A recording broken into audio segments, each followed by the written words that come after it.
So we are lit. Hello, everyone. Good afternoon from Chile. This is Felipe Ochoa from University of Chile. And on behalf of the Geotechnical Engineering Group, we would like to introduce to many colleagues who are here to share with us their knowledge, their expertise on soil dynamics. Particularly, we are going to have the presentation on shear and volumetric cyclic response of sands under multidirectional loading from an experimental numerical perspective. Our guests today are Lopa Bhaumik. Hello, Lopa, how are you? From what city are you with us today? From Portland, Oregon. Portland, Oregon, wonderful city. Ozgun, from what city are you with us today? Couple hours north of Lopa, from Seattle, Washington. I see. Alfonso, from what city are you with us today? I'm in Denver, Colorado, Felipe. I see. Professor Olson, from what city are you joining us today? I'm in Urbana, Illinois. Urbana, Illinois, wonderful city. And Professor Hashash? San Juan, Puerto Rico. All right. So, Alfonso, Lopa, and Ozgun were students of Professor Olson, Professor Hashash, and Professor Rutherford during their PhDs at the University of Illinois, Urbana-Champaign. And they all, as a group, have agreed to present their work that for sure was very complete and took some years.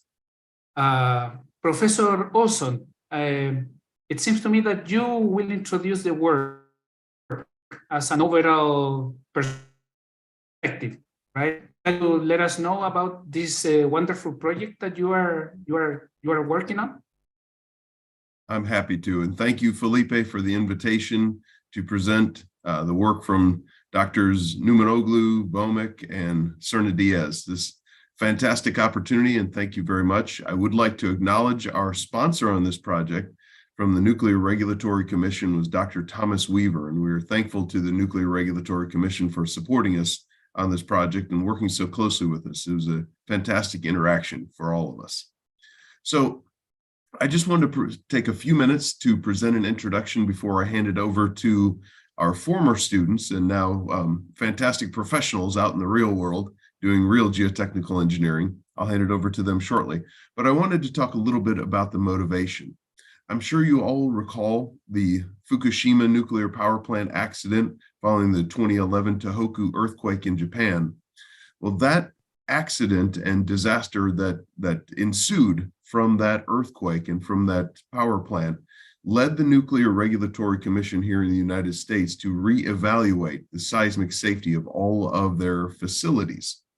Their assumption, many of these facilities, if they are founded on sites with soft soils, those soft soils are removed, often down to bedrock. So that may be tens of feet, maybe over 100 feet, or I should say, put this in meters. It could be in the order of tens of meters of material that is removed at a site and replaced with compacted sand, quite commonly. Again, if these are soft soil sites. There's one example of a facility that is part of the Tennessee Valley Authority, one of the energy producing companies in the United States. That's a nuclear power plant that is founded on dense compacted sands to considerable depth. The assumption was always that these types of materials, dense compacted sands, would perform very well during earthquake shaking. And historically, these sands had, as a result, not been evaluated. And as we know from previous studies and previous earthquakes, dense sands generally perform quite well during earthquakes. However, they often do exhibit small settlements. Well, if there was a small zone of this dense soil and you got small strains within that layer, it would not be a big issue for a nuclear power plant. But again, we're talking about the potential for tens of meters of this material. And even if the strains are small, that can add up to non-tolerable settlements. So the purpose of this program was to take into account the fact that we have here in the United States, and allow me to turn on my pointer here. In the United States, we have multiple nuclear power plants in the West Coast and on the East Coast and in the central United States that are in seismic zones that could have these significant thicknesses of relatively dense materials present. And in those cases, this potential failure mechanism or large settlement mechanism had not been properly analyzed. So we were concerned with, firstly, that many of these nuclear power plant structures are very heavy and they induce loads in the ground that we had not recognized or evaluated in terms of either experimental work or numerical work. That secondly, the work that had been done on sands primarily focused on unidirectional ground motions. So just one direction of shaking, when real earthquakes, of course, are shaking in multiple directions, at least in two directions. So we wanted to address that limitation. And then lastly, the limitation of the types of soils that had been investigated at the time. Most of the studies to that point had involved only clean sands, while real soils may have a significant silt or clay content to them, even soils that are utilized for the purposes of founding structures at nuclear power plants on. So we wanted to investigate a wider range of soils. So this presentation that we're going to give you is the culmination of 3 doctoral dissertations and roughly 4 to 5 years of work that involve 3 distinct components. And so these are going to tie into Dr. Bhaumik's, Dr. Cerna-Diaz's, and Dr. Numanoglu's work, and that first involved element level testing. So Dr. Bhaumik led the construction of a new multi-directional direct simple shear device here at the University of Illinois that could seismically or cyclically load soils in multiple directions using broadband motions, and she'll describe this in much more detail. So we looked at just that, looked at the behavior of dense soils, sands, silty sands, and clay sands under bidirectional broadband motions. We complemented that because there are so few case histories in the literature available for shaking of thick, dense sand deposits. We complemented this element work, or element level work, with a series of centrifuge tests that Dr. Cerna-Diaz will describe. And these were unique tests in that we also used bidirectional motions here, and we developed new techniques for evaluating settlements with depth in these centrifuge experiments. And lastly, all of that culminated in what the NRC, the Nuclear Regulatory Commission's goal was to have a computational or constitutive model that could capture these behaviors of bidirectional motion and, most importantly, the volumetric behavior of dense sands under these bidirectional motions. So Dr. Numanoglu will talk about the development of these constitutive models. So with that, I'd like to hand it over first to Dr. Bhaumik, and she'll describe the work that she did on the multi-directional direct simple shear device.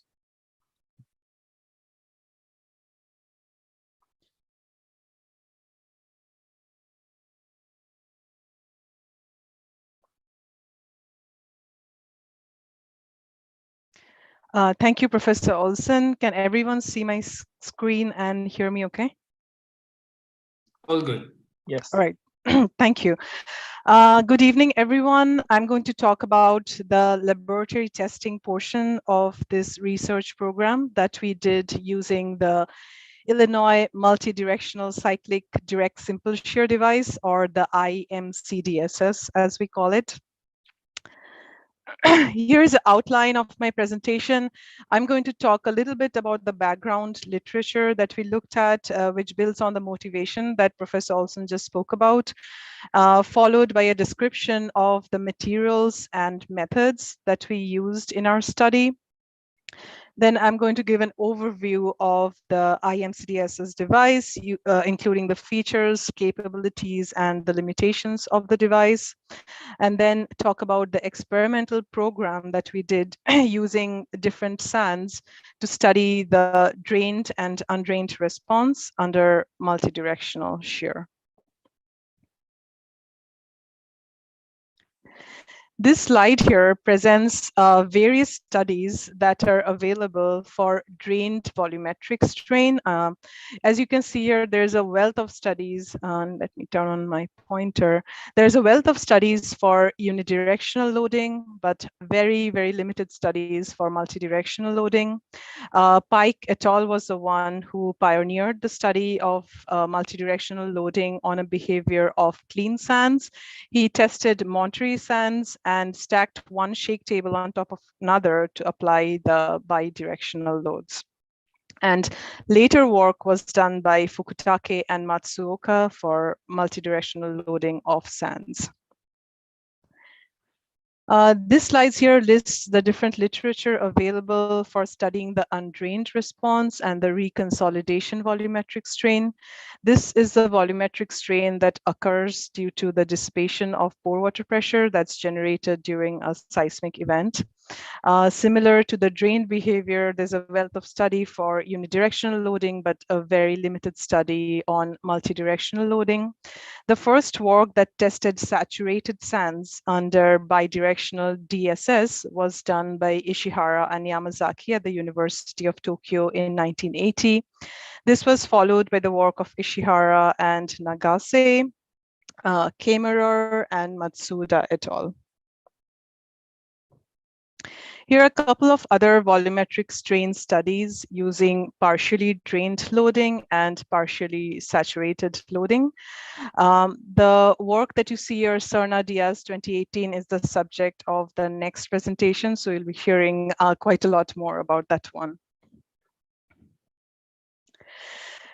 Here is a list of the available chart-based or equation-based semi-empirical models that are available for the estimation of the drained volumetric strain. Now, Pike in his pioneering work introduced something called the multidirectionality factor, which is simply a ratio of the response in bidirectional loading divided by the response under unidirectional loading.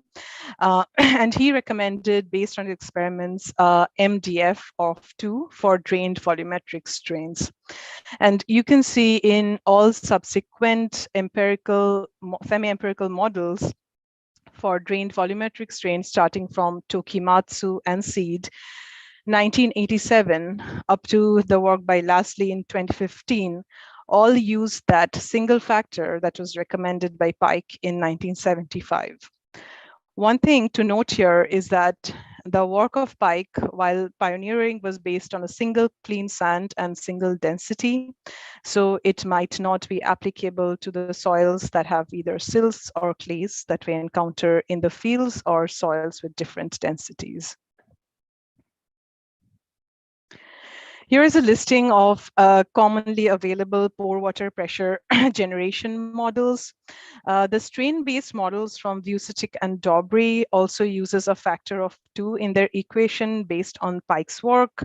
The energy-based model from Green and Polito do not have a factor as such to account for bidirectional loading, and the work in Japan by Matsuda et al. Uses G star, which is a cumulative shear strain that sums the shear strain in X and Y direction and hence incorporates bidirectional loading effects. Again, the experiments are based, on Pike, were based on a single sand and a single density. For reconsolidation volumetric strain estimation, it's usually done using either cyclic stress ratio or CSR, or using a factor of safety against liquefaction. For example, CSR is used by the Tokimatsu and Seed method, and FS against liquefaction is used by the Ishihara and Yoshimine method.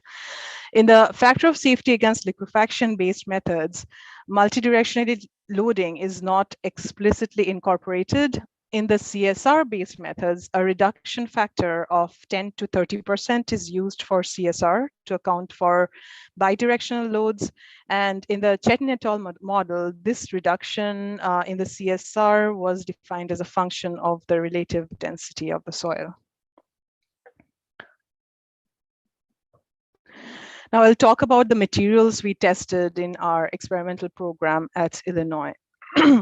We tested 4 sands. On the left here, you can see the particle size distribution. And on the right here, you can see the scanning electron microscope images of these sands showing you the particle shapes and also a little bit of the grain size distribution. The first soil we tested was a clean SP, a poorly graded Ottawa sand that was commercially available from US Silica. The second one was well-graded sand, SWSM, that we prepared in the lab by mixing various portions of commercially available sand.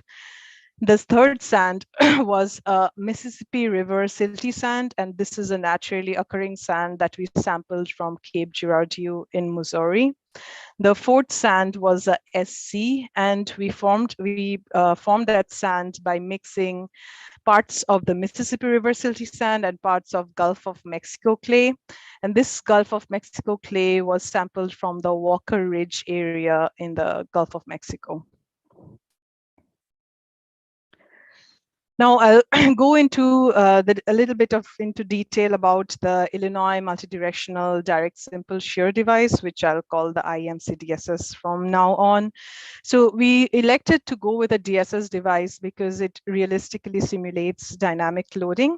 For example, in contrast to the cyclic triaxial, it does not apply abrupt rotation of the principal stresses. It applies a smooth rotation of the stresses. Also, the configuration of the DSS device with the cylindrical sample leads easily to application of bidirectional shear. The photograph you see here shows the different components of the IMC-DSS device. This part here is the pressure chamber, and this can be lowered or raised, and this can be used for application of chamber pressure and also helps with back pressure saturation. This is the vertical load cell connected to the vertical loading unit, which is then connected to a sample via a V-clamp and a plate. Here is the sample, and we used stacked metal rings for confining the sample, and there's also a membrane that we used between the sample and the stacked rings. There is a bottom cap of the sample that connects to a T connector that connects to the bottom assembly of the device. Now, the bottom assembly of this device has 2 tables, an X table and the Y table. They can either move independently or together to apply either unidirectional loading or bidirectional loading. And I have a couple of videos in the next slide for that. And here you can see the drain lines connecting to the top and bottom specimen caps. These drain lines are used for saturating the specimen, application of back pressure, and so on and so forth. This slide lists the IMC-DSS device features. This device has servo-hydraulic control. It has reduced rocking, and by rocking I mean the relative movement between the device and the top of the specimen, which was prevalent in older devices. In this device, we use this very stiff steel columns, 4 columns at the 4 ends, which reduces the rocking. We can apply multidirectional loads, including broadband loads. Here is a plan view of the different strain paths that the device can apply: unidirectional cyclic, circular, figure 8, and broadband. And here you see a few videos of the device applying unidirectional, circular, and figure 8 loading to our rubber specimens that's connected there right now. The device can apply chamber pressure, back pressure saturation. We installed bender elements for shear wave velocity measurement. There is a multi-axis load cell that can be added right on top of the specimen here to measure loads free of any device compliance. And we use stacked metal rings, as I showed before, and they apply a K-naught consolidation, K-naught condition. So we used a specimen height of 3/4 of an inch or 19 millimeter. To our knowledge, this was a very short specimen, and there was not any data available where VS could be measured over such a short distance. So for our feasibility study, we tested bender elements with a tip-to-tip distance of 11 millimeter placed in a sand bed. It gave us reasonable results. And after getting those results, we installed Bender elements in the specimen caps of the IMCDSs. You can see a schematic here. The sender element is on the top cap and the receiver is the bottom cap, and the shear velocity propagated to the sample. Here is an example of the results we got from the Bender elements. The gray line here is the send signal, the red one, the received signal, and the blue vertical lines, indicating the arrival time. Higher the confinement, lower was the arrival time, meaning a higher shear velocity. And the results we got agreed with empirical correlations or other data in literature out there. This table presents a comparison of the IMCDSs to other similar devices. In the IMCDSs, we combine the different features of previously available devices and improve over them. For example, the Ishihara and Yamazaki device could apply broadband loads, but they could apply it only at a time scale of 4 times the actual load. In the IMCDSs, we can apply the loads at the same time scale of the motion, which helps in studying responses of, for example, clays. Limitations of the device. So every device has limitations, and the IMCDSs is no exception. Because there is no confinement as such at the sides of the specimens. In a DSS device, there is non-uniform boundary stresses, and this figure from Airy et al. Illustrates these stresses. The way to mitigate that is to have a diameter to height ratio of greater than 4. At the bottom here, you see a schematic of the split mold that we used to prepare the samples, and on the right, a prepared sample. Our specimen diameter was 4 inches and the height was 3/4 of an inch. So we used a D/H ratio of greater than 5 to minimize the effect of the non-uniform boundary stresses. Another common limitation is the unknown state of stress. Because the specimen is not equipped with horizontal load contact transducers. And another limitation of the DSS is device compliance, which depends on the number of degrees of freedom of the device and the transducer location. By device compliance, I mean the deformation of different device components that are present between the actual specimen and the point where you measure either the deformation or the stress in the specimen. This figure below shows the drained response, the shear stress, shear strain response of sand from the IMCDSs. The dashed lines are from this work, and the blue lines are from a different work by Sibley. These blue lines are from monotonic tests, and red lines are from the monotonic part, the initial monotonic part of cyclic tests. What we observe here is that the IMCDS's response is softer than the response of the Sibley device, and we believe it's because of 2 different reasons. The first one is our device was bidirectional, so it had like higher degrees of freedom and hence more compliance. Also, the LVDT location in the Sibley device is closer to the specimen as compared to the IMCDSs. These 2 reasons led to this compliance that we observed, and this effect was observed at shear strains of less than 1%. Here we present a comparison of IMCDS's data to literature for drained tests and constant volume or constant height tests. The solid lines are from the IMCDSs and the dashed lines are from literature. Overall, we see a good agreement, and what we see is that, irrespective of whether the device is unidirectional or bidirectional, and irrespective of what method you use to confine the sample, for example, stacked metal rings or wire reinforced membranes, the response is comparable for shear strains greater than 1%.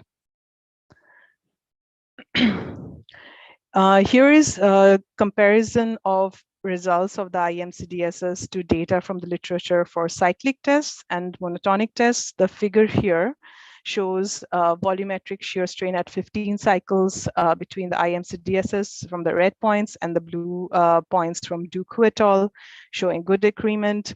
On the right is a variable amplitude cyclic test. The volumetric strain from the IMCDS is shown in red here, also shows a more or less good agreement with the work from Lasley in 2015. The plot on the bottom here shows the shear stress versus effective vertical stress, and shows the phase transformation points. It's a point where the response of the soil changes from contractive to dilative. And it shows that the data from the IMCDSs agrees with the data from Hubler and Yazdi for similar sands.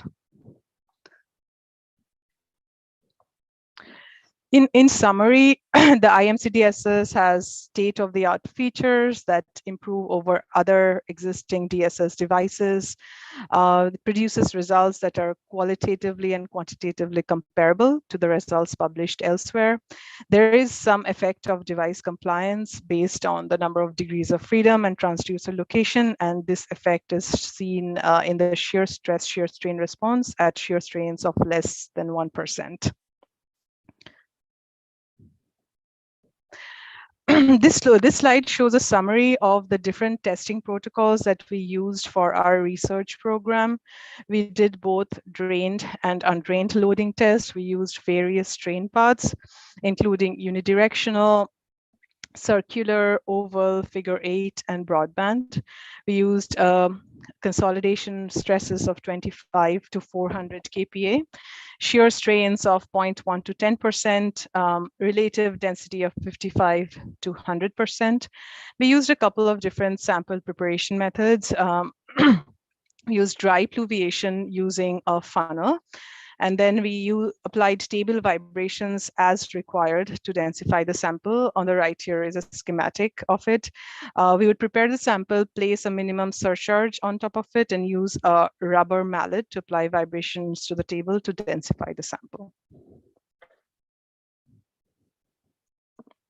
Now, using the IMCDSs, we developed a unique database consisting of more than 650 drained and undrained tests, and we systematically studied the effect of several factors on the drained and undrained response. These factors included frequency, loading frequency, loading amplitude, loading path, multidirectionality, density, overburden, overconsolidation, prior shaking history, specimen preparation method, and gradation. I will show a few of those results today.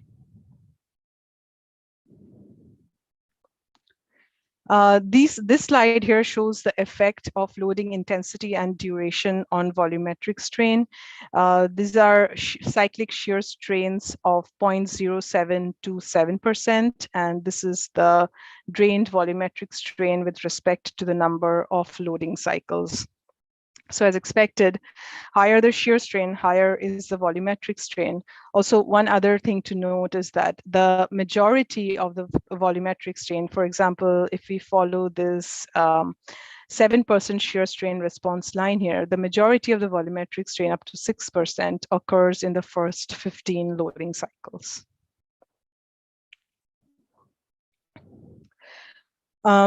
This slide here shows the effect of loading frequency. So this plots the volumetric strain at the end of 15 loading cycles for unidirectional tests, and this for bidirectional tests. What we observe here is that the behavior of the sand in terms of drained volumetric strain is independent of the applied loading frequency for both uni and bidirectional tests. And we had a similar observation for the well-graded sand and the Mississippi River silty sand that we observed.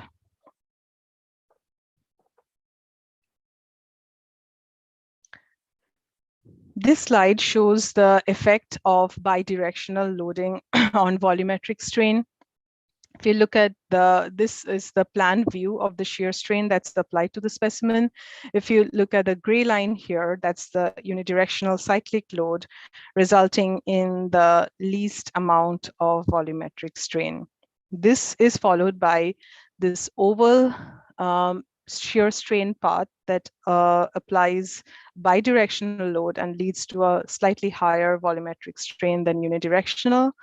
And the maximum volumetric strain was recorded by the figure 8 loading path, as you can see here. And these results are for the silty sand.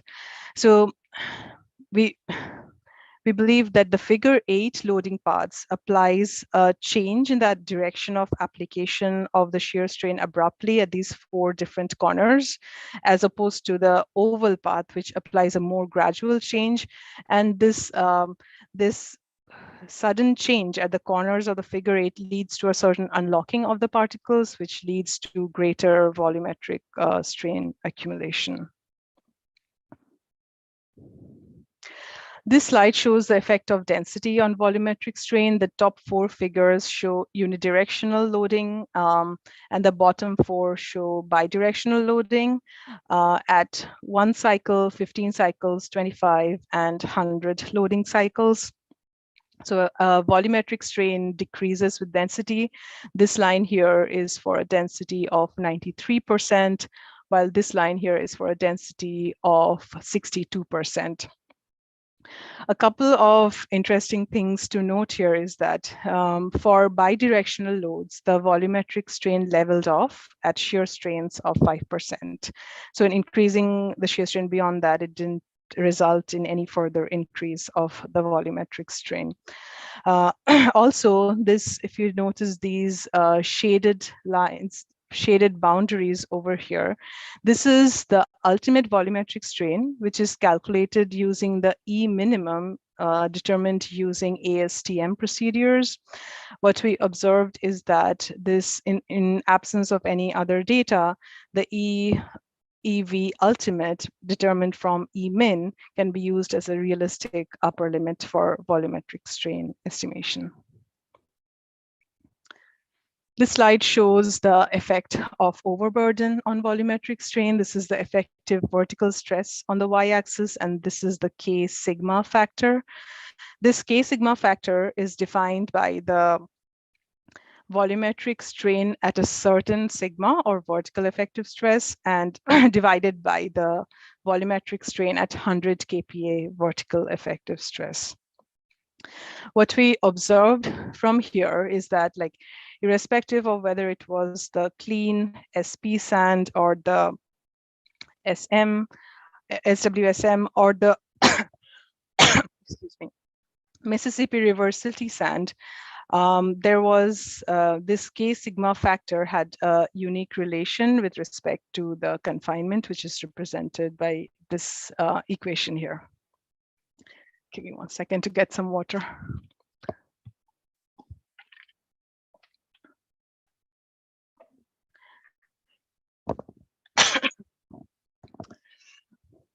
This next slide shows the effect of overconsolidation on volumetric strains for bidirectional figure 8 loading tests. The sample with the OCR of 4 had a lower volumetric strain than OCR of 1, and similar results were observed in previous unidirectional loading tests. Here we are showing the effect of prior shaking history. So for this one, we applied 5 events of the same loading cycle using broadband loads. We scaled the broadband loads such that the maximum shear strain applied was 1%. Here is the shear stress response, and here is the volumetric strain. What you can notice here is that the volumetric strain in the first event is the maximum, and then in all the subsequent events, it keeps getting lower and lower as you move on and on.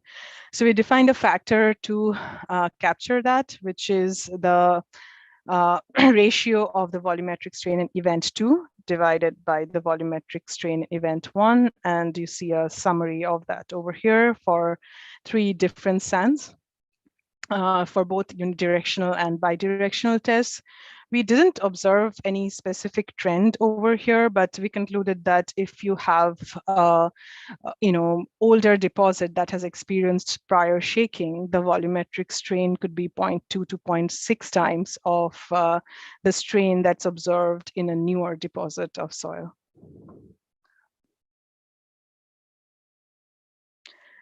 So I've presented the effect of certain factors on the volumetric strain. In the next few slides, we'll see if these factors affect the multidirectionality factor in any way. This multidirectionality factor, for your reference, was the ratio of the bidirectional divided by the unidirectional volumetric strain, and was first introduced by Pike, as I spoke about before.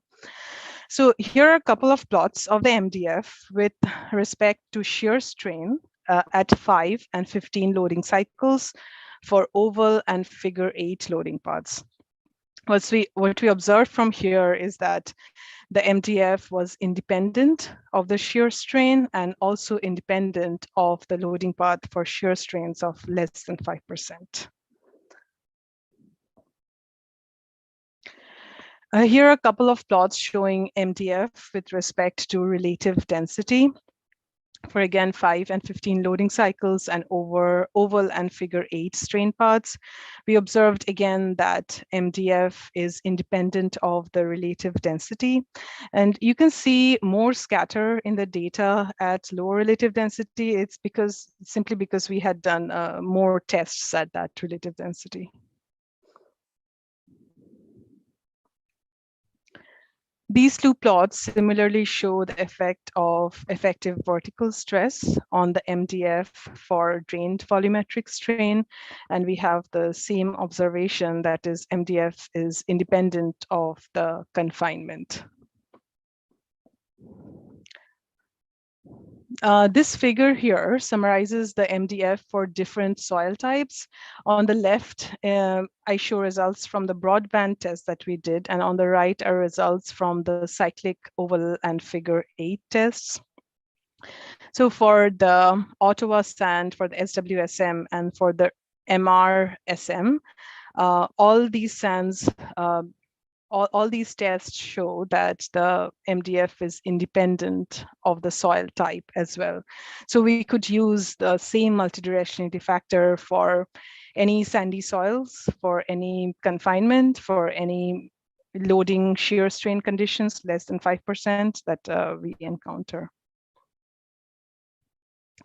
This slide shows a summary of the MDF for drained volumetric strain. There are about 284 data points here, and each of them corresponding to 2 tests.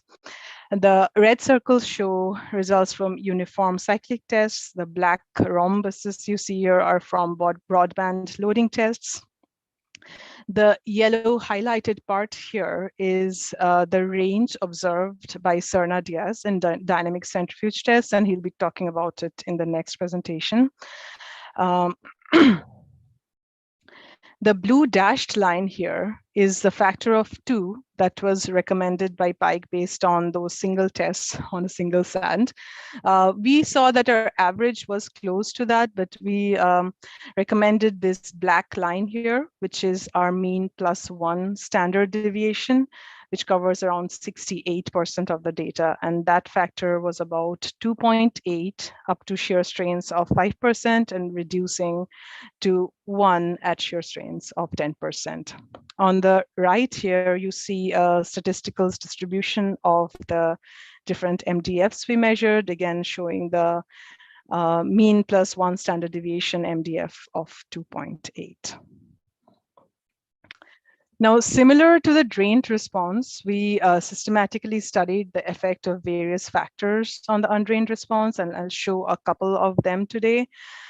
We looked at liquefaction resistance, we looked at pore water pressure generation, and we looked at reconsolidation volumetric strain. Here is a plot of the cyclic stress ratio versus number of cycles to liquefaction. A couple of different definitions here. We used RU, or pore water pressure ratio of 1 for our study. From the literature, they used a 3% single amplitude shear strain that's commonly used for defining onset of liquefaction.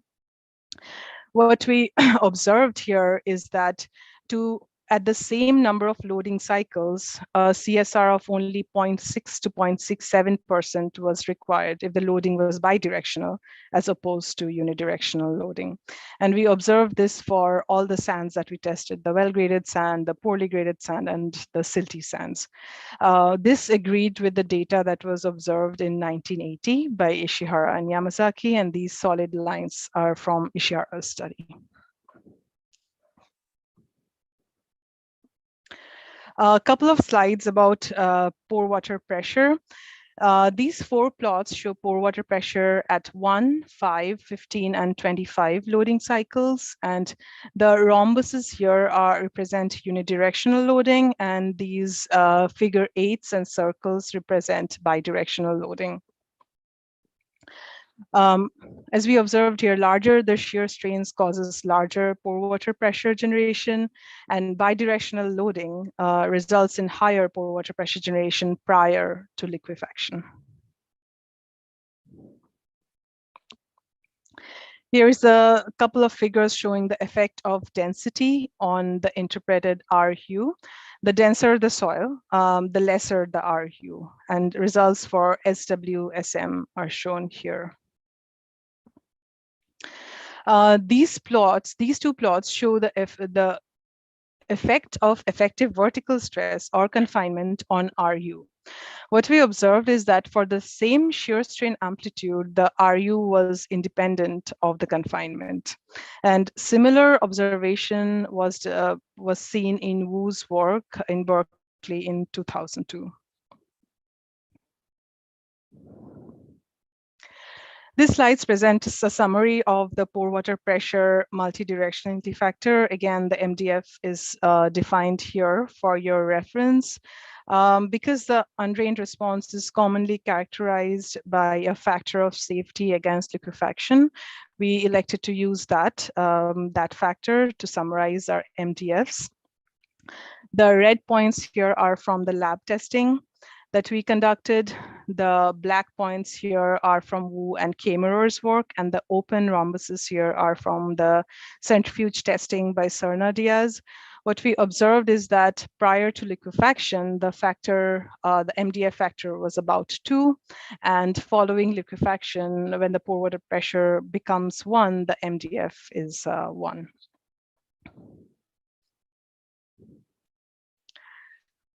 This slide shows reconsolidation volumetric strain, which, as I mentioned, is the volumetric strain due to dissipation of the excess pore water pressure, and shows the effect of loading intensity and density. For example, if we look at both of these unidirectional tests, the denser soils have lesser reconsolidation volumetric strain. And if we look at the figure 8 and the unidirectional for the denser soils, we see that the unidirectional one has a lower reconsolidation volumetric strain than the figure 8 loading parts. This plot shows the reconsolidation volumetric strain with respect to the pore water pressure change during reconsolidation, which corresponds to overburden. So we had the same RU more or less at all depths, but that same RU corresponds to a higher absolute pore water pressure at greater depths. So the higher the pore water pressure dissipated, the higher was the reconsolidation volumetric strain that we observed. Here is a summary of the MDF for reconsolidation volumetric strain defined here again. On the right, we summarize the MDFs with respect to the factor of safety against liquefaction. Red points here are from our experimental work. The black solid points are from Wu and Kamerer. Black open points are from centrifuge studies. This line is what was interpreted from the centrifuge test. I have shown here again the mean plus 1 sigma or 1 standard deviation interpreted from the lab data. For factor of safety against liquefaction of greater than 1, we saw a mu plus sigma MDF of about 2.5. For after onset of liquefaction or less than equal to 1 factor of safety against liquefaction, we saw MDF of 1.5. And this covers, as I said again, the 68% of the data. Now, using the IMCDSS, we have studied like several factors for all the volumetric response of the soil, including drained response, pore water pressure generation, and reconsolidation volumetric strain. All these factors and the significance of these factors are summarized here. The higher the number of stars, the greater the significance. And here again is a summary of the multidirectionality factor that we observed from the IMCDSS test for drained volumetric strain, for pore water pressure generation, and for reconsolidation volumetric strains. And this applies to poorly graded sands or well-graded sands or sands with non-plastic fines that we tested in our experimental program, and for a range of relative densities ranging from 55 to about 100%. This brings me to the end of my presentation, and over to Alfonso, Dr. Cerna-Diaz, to talk about the centrifuge testing part of the research program. Thank you. Thank you, Lopa. Stop share. Okay.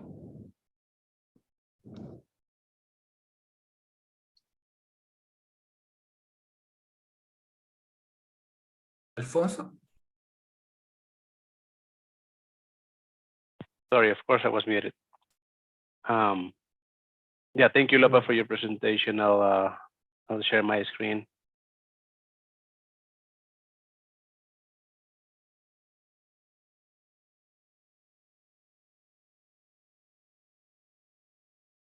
Are you good to share the screen, Alfonso? Yes, let me try this. All right. Let me know if you guys see the screen.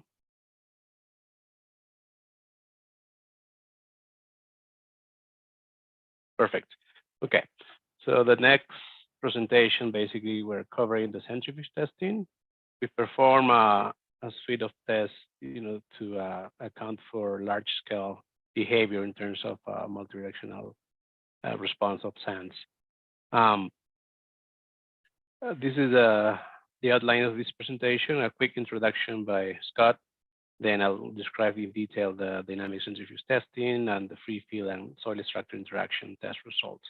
Each set of results is basically shown together with a simplified mechanism we observe and the final product for this stage, which is a semi-empirical model for both free field and soil structure interaction. And at the end, we'll give some summary of highlights with the contribution of this set of centrifuge tests. So Scott, the floor is yours. Sure. So as I mentioned, excuse me, as I mentioned a little bit ago, there are not a lot of case histories available of settlements of dense sands under heavily loaded structures, or even just dense sands by themselves, because most case histories are focused on liquefaction or settlement of looser sands. So there's not a lot of cases to work with to validate the laboratory studies similar that Lopa performed and that others have performed in the past. So we wanted to develop a set of case histories, if you will, using the centrifuge. And so the purpose was to look at both free field settlements of dense sands as well as settlement of dense sands under heavily loaded areas. So we performed a series of, or I should say, Dr. Cerna-Diaz performed a series of centrifuge tests that he's going to describe using a unique bidirectional centrifuge box that was heavily instrumented and shaken under two directions of motion to obtain these case histories. Next slide, please. So I'm going to turn it back over to Professor Cerna, or Dr. Cerna-Diaz, and he'll describe all the details here. Thank you, Alfonso. Thank you, Scott, for the introduction. So the next set of slides were basically summarize the centrifuge testing in terms of what equipment we use, what sort of instrumentation we use in the test. So what is showing here is the RPI centrifuge machine that we use. RPI is located in Troy, New York, probably a couple hours upstate from New York City. So it covers some swinging platform that we have, the balancing counterweight here in the back. It has also a hydraulic rotary joint, optical and electrical slip rings. In terms of dimensions, the nominal radius of this centrifuge set is about 2.7 meters, and it can get to a capacity up to 100 G or 150 G for centrifugal accelerations. In the right-hand side picture, I'm showing the 2D shaker, and this one was just in conjunction with the 2D laminate container, which is this one, and the purpose was to put the ground motions in the centrifuge in two directions, in the X direction and the Y direction. So RPI has this 2D shaker which can actually impose ground motions in both directions using a hydraulic multi-actuator system. As you can see, also, this is a layout of instrumentation we've used. You can see the different accelerometers used from top to bottom, to compute the intensity measures, namely PGA, PGB, RS intensity across the model. We also measure shear wave velocity at different depths to have insight into the shear wave and small strain moduli for different ground motions before and after each earthquake. We also have a suite of settlement plates that were installed at the surface and at depth to calculate our vertical strains after each motion and correlate that with, again, our RS intensity, for example, or any intensity measures that we have from the accelerometers, and also the change in the stiffness that we have from the shear wave velocity. There's a picture here that shows the building procedure. This is starting from obviously bottom to top, and you can see the placement of the settlement plate, the piezometer right here, and the accelerometer in both the X and Y direction. There's a close-up view of the LVDT frame that we use to collocate these settlement plates along this lateral frame here that is aimed to use the side LVDTs to measure lateral displacements. This is a 2D shaker, and this is a 2D laminar container. This is a video that shows how this 2D shaker moves. If we can play this video, and let me just test it here.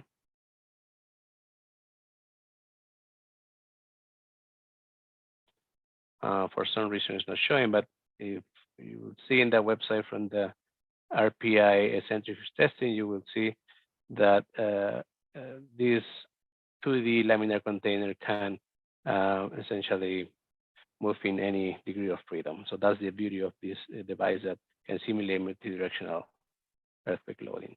In terms of instrumentation, again, we have 4 pressure transducer, we have LVDTs, we have vendor elements, accelerometers across the model, and also on the exterior to compute also the ground motion that we have from the experiments. This is a building process of the centrifuge. This is for the free field experiment. Just keep in mind that we are dealing here with dense ends. So the relative density is about 95%. And you can see that at the detail of the settlement place, it has a lot of holes to allow for drainage through there. So it doesn't basically cause any substantial interaction between the soil and the settlement plate. This is a structure test. We check for leveling. We instrumented it heavily as well. Accelerometers, settlement plates at the surface, in the free field location, vendor elements beneath the structure, and also at depth. This is an example how we measure shear wave velocity. Those are the arrival time showing here in the red and black. And with that, we measure shear wave velocity during spinning of the centrifuge up to 60 G. And you can see here an example. We'll go more in detail about these results, but just to get a feel of how the shear wave velocity changes every time we impose a shaking event. So obviously, relative density increases, and also there's a change in the stiffness as a consequence of that. To model more realistically the interface between the structure and the surrounding soil, we actually use the same material to basically as an interface in the circumference in the perimeter of this structure. This heavy structure, was aimed to replicate high bearing pressures, which is typically observed in nuclear power plants. In this case, we model at 60G a bearing pressure of 380 kPa. You can see that the model depth included the depth of influence of 2D beneath the foundation depth. This is a picture that shows the saturation process. Typically takes about between 16 hours to 24 hours. So we apply CO2 from top to bottom, and basically we measure the pressure in this gauge and make sure that we have very little pressure from the air. This is a picture from the control room in which we see all the instrument response in the left-hand side. That's me, probably much more younger than now, and this is Ozgun trying to fly in the actual centrifuge room at 1G. And you know how we describe how can we see in the monitoring room is basically we see every instrument from different cameras, and we can see which one it's responding in a specific manner, if it's consistent, if we have all the type of response perspective. So not only the physical response in the interior of the model, but also in the exterior, namely vertical or also horizontal displacement. So now we'll talk about the free field centrifuge results. First of all, we have to do a set of calibration tests that the objective of this is to come up with the target ground motions. So what you see in the left-hand side picture is the response spectra plot for 1D and 2D shaking events, in which basically the red plots are the 30G, which is the shallowest depth model, and the black one is the 60G that corresponds to a depth of 22 meters. So you see a suite of ground motions from low to high intensity. This is the plot in the right-hand side between RS intensity to Hausner intensity. You can see we got to RS intensity from 0.1 meters per second up to nearly 15 meters per second. The purpose of this was to basically engage the model from linear or close to linear range up to a highly nonlinear problem for both 1D and 2D sequence of motions. So in total, we apply about 21 ground motions on 60G, 9 ground motions on 30G, and the sequence was 1D and 2D events. You can see here the 2D example of a 2D ground motion at the base of the model recorded with accelerometers located here at the base. And this one is 2 unidirectional tests that we apply. So you can see that each component is replicated as in either X and Y direction. Speaking about the results, we compare 1D versus 2D. First, looking at the acceleration response. The acceleration response here is summarized in terms of response spectra.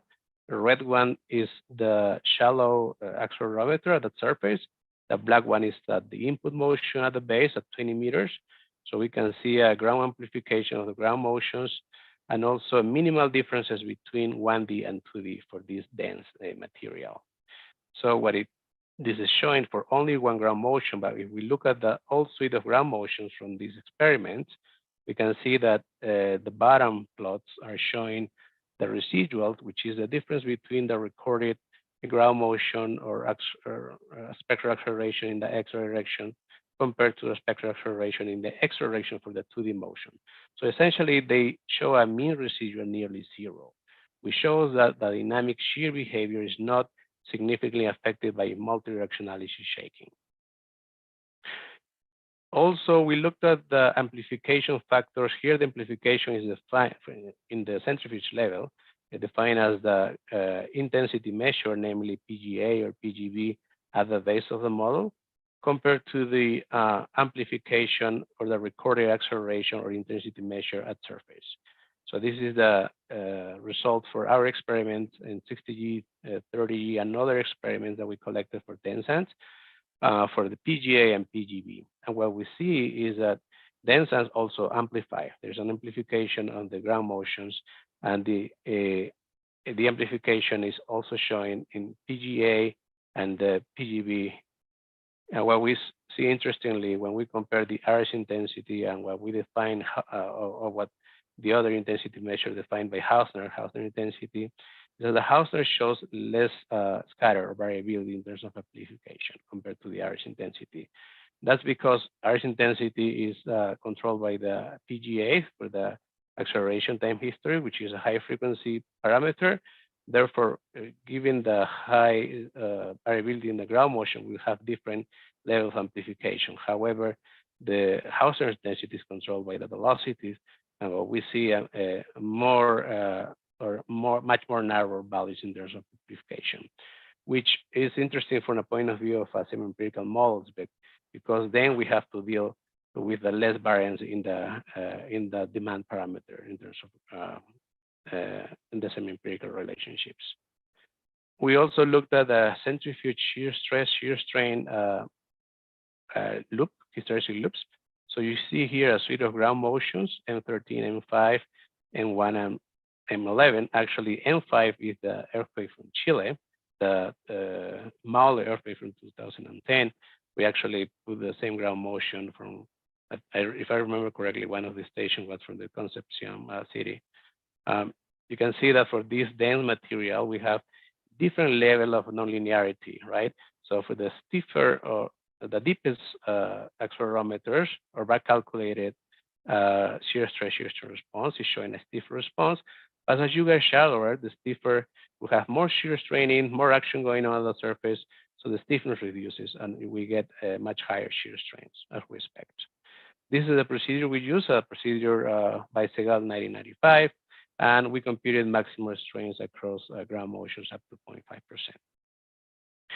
0.5%. Lopa, on her dissertation, as she mentioned, she also compared the shear stress, shear strain response from different DSS machines. So this is a range in what she basically covered, in which the conclusion was that she was observing a softer response of the DSS as smaller strains compared to semi-empirical correlation that are more tailored to smaller strain devices like the resonant column developed by Professor Stuckey. When we compare this result with the result we got from the centrifuge, we see interestingly that the result from the resonant column device is more consistent with the centrifuge, and that DSS give a softer response at the smaller strains. So this is related to the degree of compliance that different machines have that Lopa went into detail. In terms of the volumetric response in centrifuge, the volumetric here is shown in terms of RU and also surface settlement. We see similarly to what Lopa observed in the lab testing that first of all, 2D ground motions generate much higher pore water pressure ratios. The black one is 2D and the green and the red one are 1D. Similarly in the surface settlement accumulation. So we see that much of the settlement is accumulated during shaking, which essentially tell us that it's not an undrained behavior, this is partially drained behavior. And after most of the shaking intensity is done, then we have a leveling off with minor reconsolidation settlement. This one essentially is showing what we presented before in terms of response spectra, ground motion amplification from the base to the surface.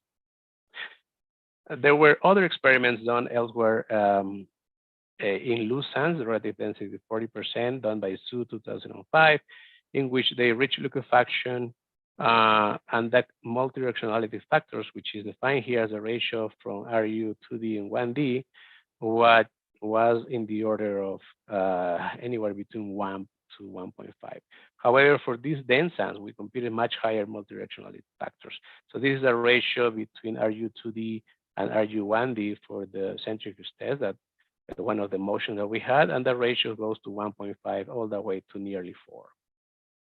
So that's the difference between what has been done before in liquefied sands that we're observing much more higher multidirectionality factors, which depending in our case can be significant in terms of settlement or pressure response calculations.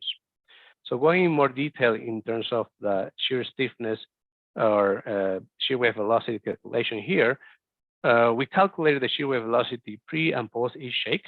And you can see the evolution going from left to right, the increase in shear wave velocity at different depths. If you remember, we have two prototype depths, the shallow one, this one, and this one is for the 30G case.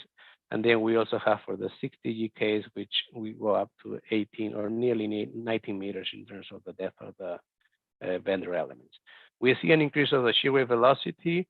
In addition to that, we also looked at anisotropy in terms of how the wave is traveling during the bender element. So the polarity was changed, changing the direction of the bender. So we were able to measure HB and HH type of wave.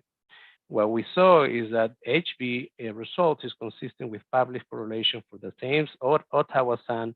For example, is a correlation here by Monks 2003 for the same kind of range of relative density.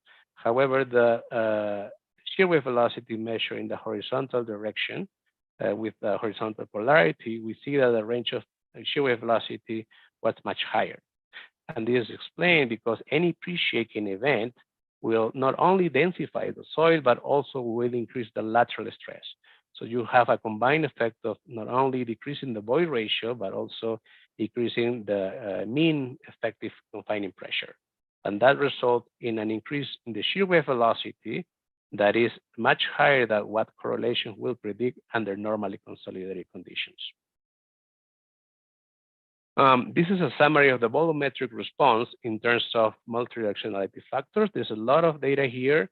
We included data from Wood and Kammerer performed at Berkeley, data from Lopa, from her dissertation, lab bounds that we observed from those experiments, numerical simplified methods like Busetti and Dobry, Ishihara and Yoshimini test. They also did some 1D and 2D direction pole shear tests. And our experiments that are the black point and other centrifuge performed by Zhu and El Shafi in loose liquefiable sands. Interestingly, when we reduce the whole data in terms of multidirectional factors, we plotted in terms of RU in 1D. What we saw is that the multidirectionality factor reduces as we approach RU of nearly 1, which makes sense because once we are in the liquefiable state, there's basically not much room for the pore pressures to increase. So this is the limiting value. In terms of multidirectionality factors, then we decided to put this as a function of the factor of safety. Why? Because the potential for pore pressure generation is a function or should be a function of the factor of safety of against liquefaction for a given relative density.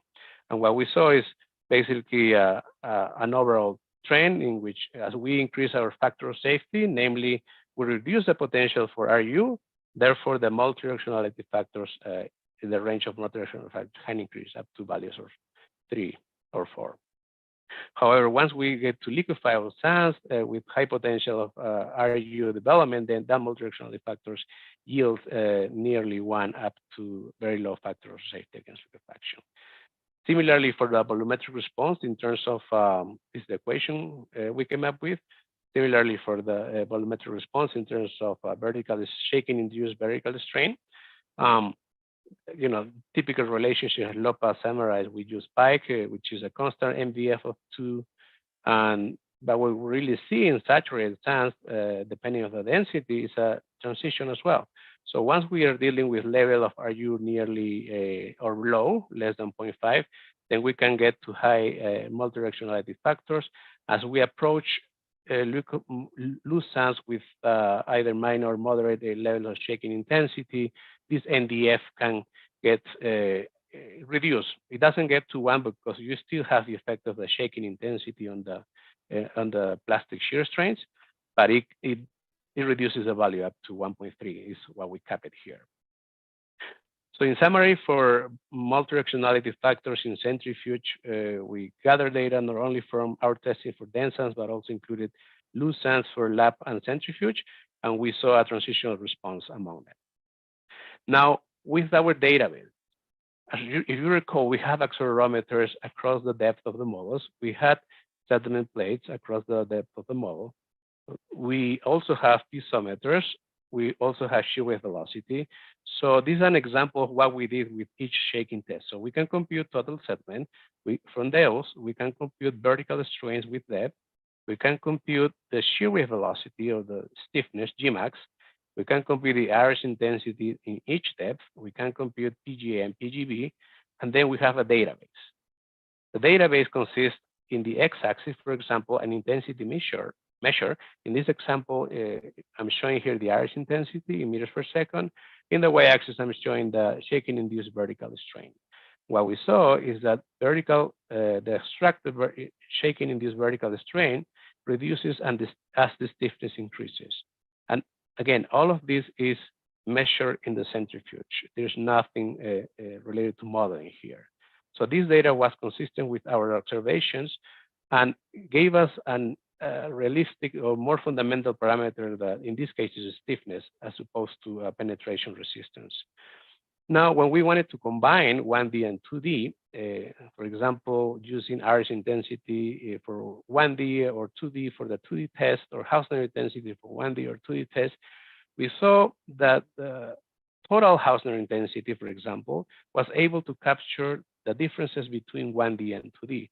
For example, for a given shear wave velocity, what we saw is that as we increase our energy content, let's say Hausner intensity or iris intensity, the volumetric response in terms of RU or shaking-induced vertical strain increases, which means that we can use intensity measures to describe multidirectionality response. In terms of RU response, this is a normalized shear wave velocity versus intensity measure. In this case, the PGA and the iris intensity, describing the 2D and 1D. When we merge the data together, we saw some differences and some scatter, much more significant scatter than what we saw in velocity-based intensity measures.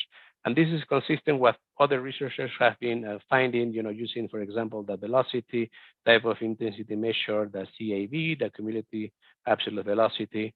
So we're finding consistent results in terms of that. So now with the database, what we wanted to do is come up with a simplified model.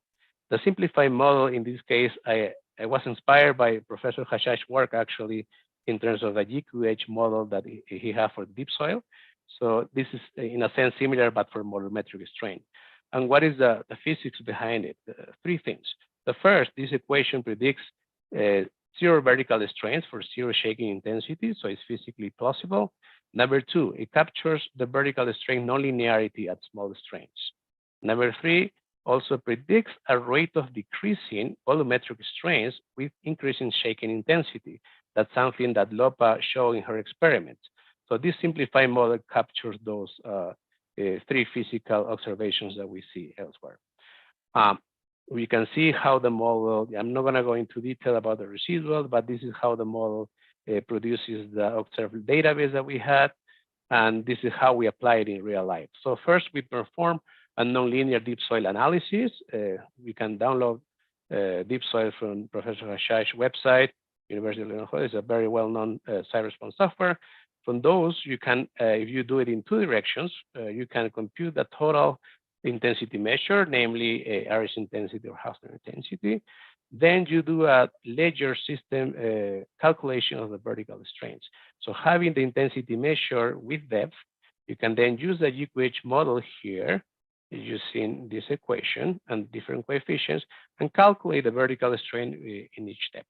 Then you sum them up each layer and you can compute the total sediment. So that's if you have, let's say, a site-specific study or site-specific seismic hazard analysis in which you can do a site response analysis and compute the intensity measure across the depth. If you don't have that, a more simplified way would be using the PGA or PGB, using some of those RD factors developed based on site response equivalent linear analysis, and then you can compute in the volumetric strain under layer system. But in this case, since we're basing our simulations based on 1D, then you have to apply the multidirectionality factor. So recall in the left-hand side, we have the total computation of the intensity measure. Therefore, we're able to capture multidirectionality effects directly. This is how compares with our database. So the blue one is the GQH model capturing the range of predicted settlement. The red one is another published correlation from Chetting et al. That shows excessively overestimation of settlement for these sands saturated material under partially drained conditions. Now we're going to describe briefly the soil structure interaction results. If you recall, we also have some heavily instrumented structure experiments. You can see this is a heavily rigid structure here. We have settlement place at the surface. We have settlement place in the free field or next to the adjacent to the structure. Piezometers beneath the structure location, accelerometers also in adjacent to the structure, and shear wave velocity measured by these three pair of Bender elements. So heavily instrumented, again, set of centrifuge tests. This is a suite of ground motions similar to the free field case. We impose 1D and 2D ground motions for 60 and 30G. In terms of the average intensity and housing intensity, this is a range that we got. And as a comparison from the free field, which is showing the y-axis, and the x-axis showing this structure test, average intensity. This is an important comparison because at the end, we wanted to compare apples to apples. So we wanted to make sure the ground motions we're imposing in the free field experiment are similar to the ground motions we get from the soil structure interaction experiments. That's true also in terms of shear wave velocity. We heavily instrumented this in terms of Bender elements. So in this case, we have two pairs of Bender elements beneath the structure that cover the zone of influence in which we'll see a lot of action happening here in the first 1B or so depth of influence, and also to get a sense of what happens at depth in terms of change of shear wave velocity. What we saw was that essentially the shear wave velocity, as we well know, is a function of the void ratio and the mean confining pressure. So we have a heavily bearing pressure here, which affect the values of the shear wave velocity. So for the near field test, which is a soil structure interaction test, we have much higher values for the same depth compared to the free field event, which makes sense. This is a reduction of the shear wave velocity. The first figure shows the free field test. So we can see that, as I mentioned, the pre-shaking event increases the shear wave velocity due to not only the increase of density, but also increase of the K-naught conditions for this test for 60 and 30G. Now, when we include the structure here for the deep model and the shallow model, we see a much greater range in terms of shear wave velocity due to the effect of the confining pressure of this high bearing pressure structure that simulates a nuclear power plant. So then how we make a sense of these two results? We try to essentially capture at what depth those shear wave velocity from the free field model will basically be consistent with the shear wave velocity from the soil structure interaction model. And that's a depth that we, for this 60 G case, or the 22-meter deposit, was around 12 meters. We did the same for the 30G experiment and came up with a zone of influence. And this zone of influence, it's related to the essentially the amount of volumetric strain that the structure is going to cause in the zone of influence due to rocking effects. Interestingly, when we compare this zone of influence based on shear wave velocity to other published correlations that are based on finite element or elastic solutions and other K history depicted by Borland, a very well-known correlation by Borland and Burbidge for zone of influence in terms of vertical strains, we came up with a reasonable range for our values estimated from Bender elements. In terms of shear response, similar to what we saw in the free field experiments, minor difference between 1D and 2D motions in general. However, we do see some a little bit of bias below a spectral period below 1 second. And that's probably because as we increase the shaking intensity in the location that is adjacent to the structure, we have much more prominent dilation, which in the case of the accelerometers that are directly beneath the heavily bearing pressure structure, the dilation is suppressed by that high confining pressure. Therefore, you have some differences in the locations adjacent to the structure. This plot shows the difference between the settlement that experience this structure compared to the settlements adjacent to it for the same depth, foundation depth. And we see that the structure is moving much more, experiencing much more settlement compared to the free field or adjacent to the structure locations due to potentially rocking effects in this rigid structure. The effect is much more for 2D than 1D. So 2D is the black one and 1D is the red and the green one right here. But the dashed ones are the locations adjacent to the structure, similar for pore pressure response. In terms of pore pressure response, this is a close-out view of the piezometers. The more shaded areas or plot show the pore pressures immediately beneath the structure here, PPT4-2, and the more clear colors, red, green, and black, shows the pore pressures time history in the free field column.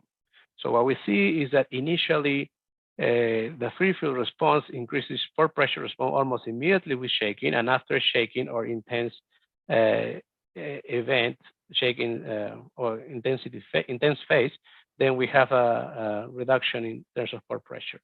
However, what happens here initially, due to rocking effects, we have some pore pressure migration in which we have essentially the structure is impeding drainage, vertical drainage. So it has to have some time to dissipate pore pressures as shaking stops. So pore pressures build up during this impeded drainage that is given by the structure and then dissipates after essentially all pore pressure have mitigated. So having a knowledge of the zone of influence from the shear wave velocity and the vertical strains beneath the foundation or the structure, we can compute the vertical strains. The vertical strain here is essentially was normalized for the zone of influence, which in this case is showing in between these horizontal lines. And we also, similar to the free field events, we have shear wave velocity in each depth, we have RS intensity in each depth, PGA, PGB, and we have a database essentially, again, for the solid structure interaction cases. In terms of NDF, with a section of couple of ground motions, we see similar ranges of NDF for the structure case. So it could go up value of 4 in general between the ratio of structural settlements from 2D to 1D. And this is the database comparing free field or database with the gray data points, and the colorful data points are showing the near field or the solid structure interaction test. What we see is for the given intensity and shear stiffness, we have a much higher shaking-induced volumetric strain under the structure. What that means is that there's something else going on, namely the rocking effect or the effect of confining pressure beneath the structure. So again, this one shows that the structure gives a much higher settlement or volumetric strain normalized with the intensity measure for a given stiffness. Building cases settle much more than free field cases for these dense and foundation cases.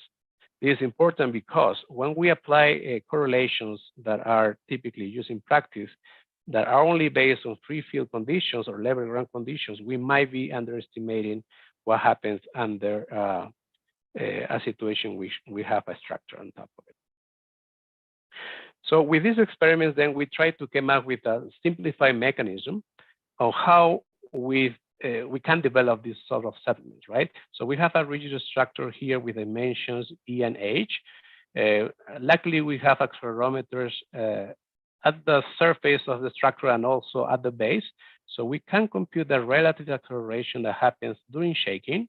This is an example of M1 motion right here. And we can define what we call yield acceleration. The yield acceleration is the minimum acceleration in which we can trigger any sort of settlement. And the sort of settlements come from the eccentricity that is induced by these relative accelerations. So this eccentricity causes non-uniform bearing pressures that they're acting during shaking. You can see a trapezoidal shape here, KB max and KB min here, showing in comparison with the initial bearing pressure. So there is an imbalance force that is going on during shaking, and that will essentially transform the horizontal displacement in some sort of a vertical displacement induced by rocking. So we have two components, the pore pressure component that is shown by the intercycles dissipation and generation for pressure, and the rocking component that is due to the imbalance force generated by the relative displacement or accelerations between the soil mass and the rigid structure. So we came up with a relationship between the horizontal relative displacement and the vertical displacement due to rocking, following the geometry of this rigid structure. And then what we computed then is that the settlements beneath the structure due to only pore pressure dissipation. So with that, we can compute the pore pressure dissipation in terms of intercyclo dissipation. This is actually a method used by Professor Olson and Kim from 2021. And essentially for these dense sands, the reconsolidation portion of the by calculation of this pore pressure induced settlement is nearly zero. So with that, we can compute the rocking induced settlement. And what we see again is also that the computation of these rocking settlements will exceed the settlements induced by free field conditions. As discussed above, depending on the intensity of the shaking and the foundation soil strength, seismic bearing pressures may produce localized yielding near the edge of the foundation. This will result in an incremental structural rocking settlement. The relative horizontal acceleration that produces a factor of safety for a local shear of unity is denoted here as a yield acceleration.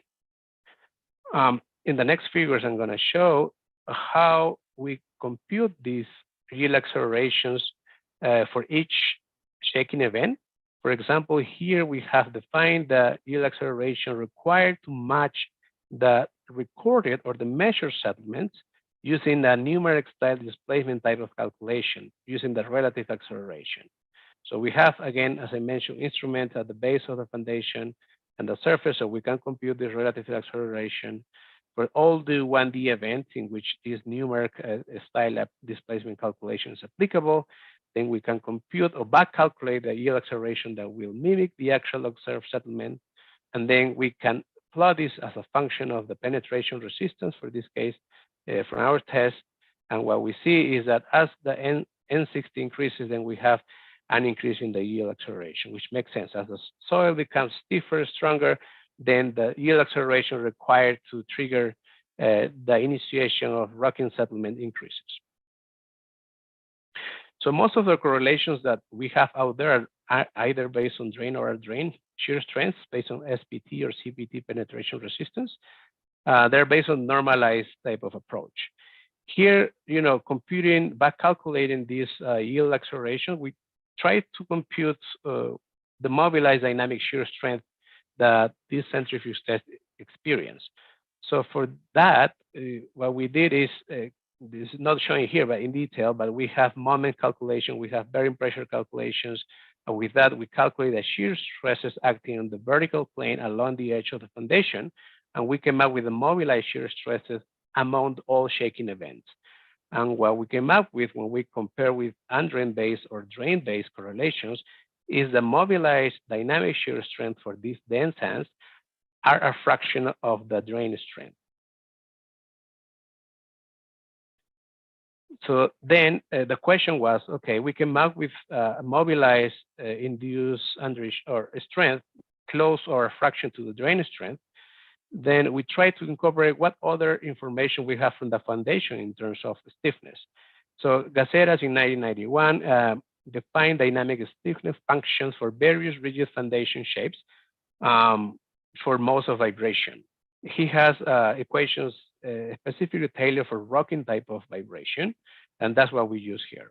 So for the circular case and rectangular case shapes that, from our centrifuge cases, and also we collected other cases with different shapes, then we came up with this ratio, in which in the x-axis we have the soil structure foundation stiffness defined by gaceras, normalized by the intensity measure.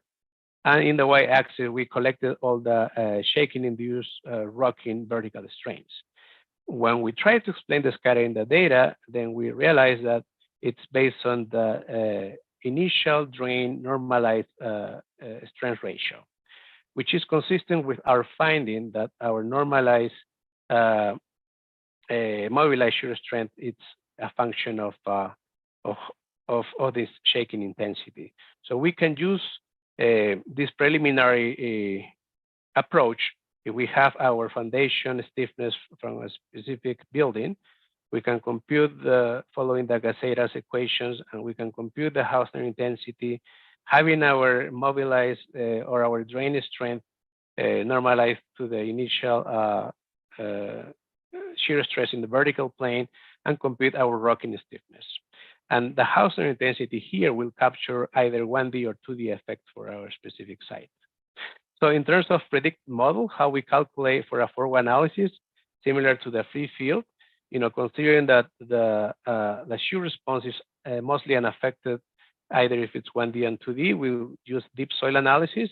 We'll compute the resultant 2D intensity measure. In this case, could be Hausner intensity. We'll compute it at the mid depth of the zone of influence beneath the foundation location. Then we estimate the dynamic rock stiffness for a specific foundation shape, following, for example, Gaceras in 1991. We compute the local factor of safety following drain strength for a given N160 value. Then we can estimate using this chart the rocking-induced strains and compute settlement within the zone of influence of the strains beneath the building. In addition to that, we still have to add the shaking-induced settlement beneath the zone of influence of the structure. Why? Because let's say we have 100 meters thick deposit, right?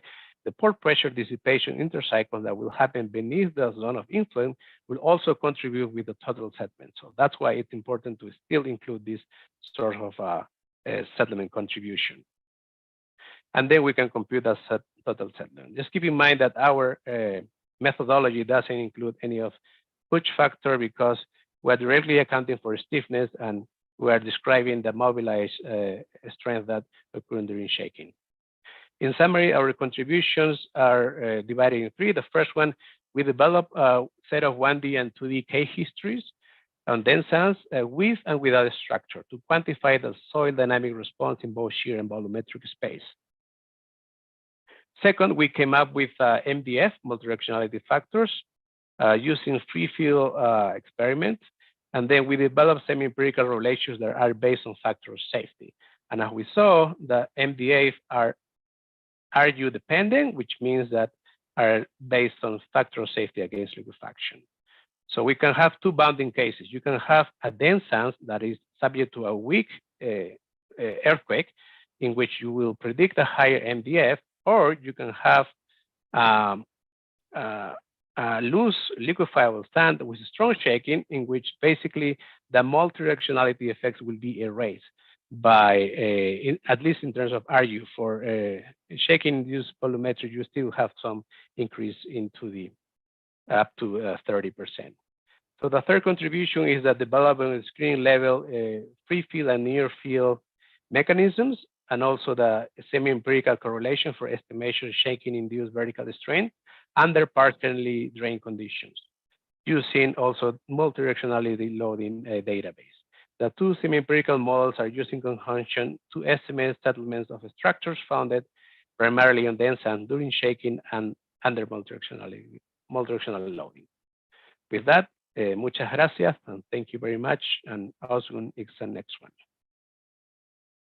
Okay. Thank you. Thank you very much, Alfonso. Ozgun, thank you very much. Yep, Alfonso, I am taking over the screen. Yeah, go ahead. Perfect. Let me quickly share my screen and confirm with you guys that it is working. Okay. So you should be seeing the full screen presentation right now.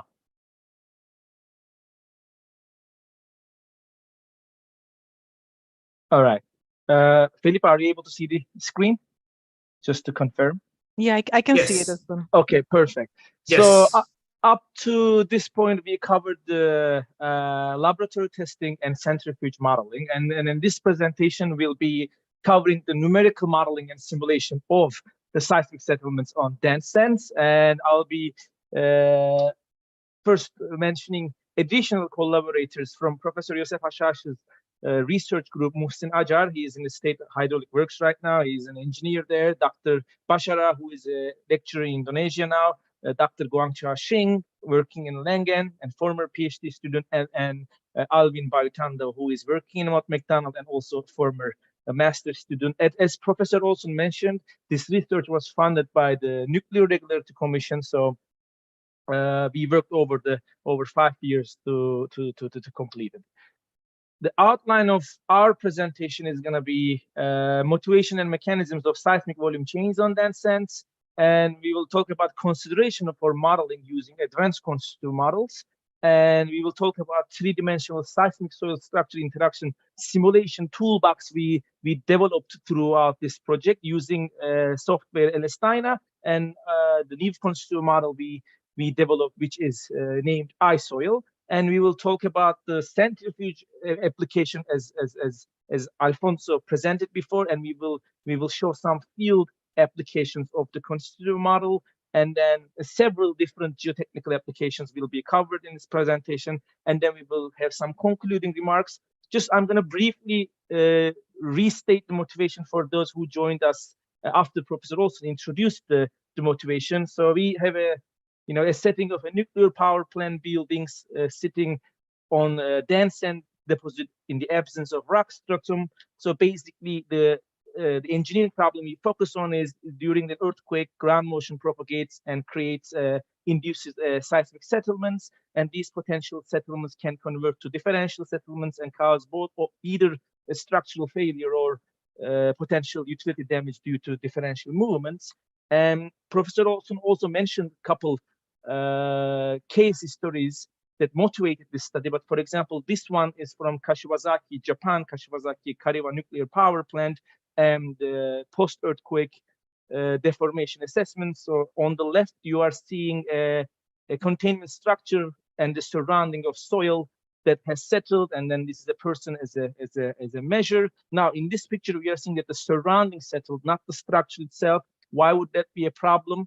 On the right side, we are seeing a similar unit building as well as a transformer, and in between there are connection structures that are connecting these different structures. What happened in this specific case was earthquake resulted in settlements in between the structures, which led to a fire and leakage. Most of the damage were due to the settlements under seismic loading, and what happened was basically there was an operational shutdown in here because the transformer building and then the turbine building were sitting deep foundations in a competent soil, whereby the in-between connection bus was sitting on a dense sand material which subsided during the earthquake and led to an operational shutdown. And also we observed some other structural settlements that caused tilting or differential movements. Why I showed this specific one later on, we are going to show an application of our toolbox to this specific case history.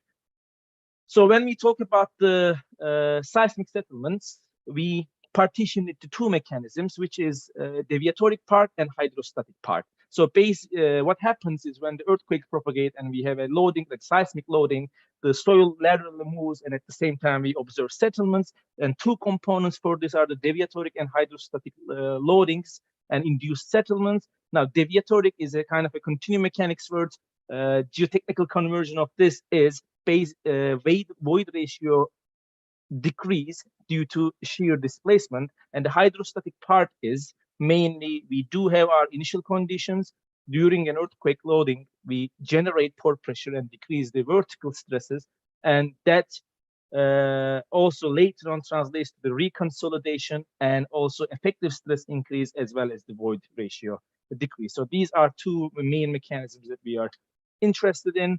There are other induced deformations, such as soil ejecta is another mechanism that can contribute to seismic settlements, but we did not focus on that part because it is difficult to model such a mechanism using continuum approach because of the dominant discontinuum behavior. So which means that we focused on seismic settlements of the non-liquefiable soils, which also relates to dense sands.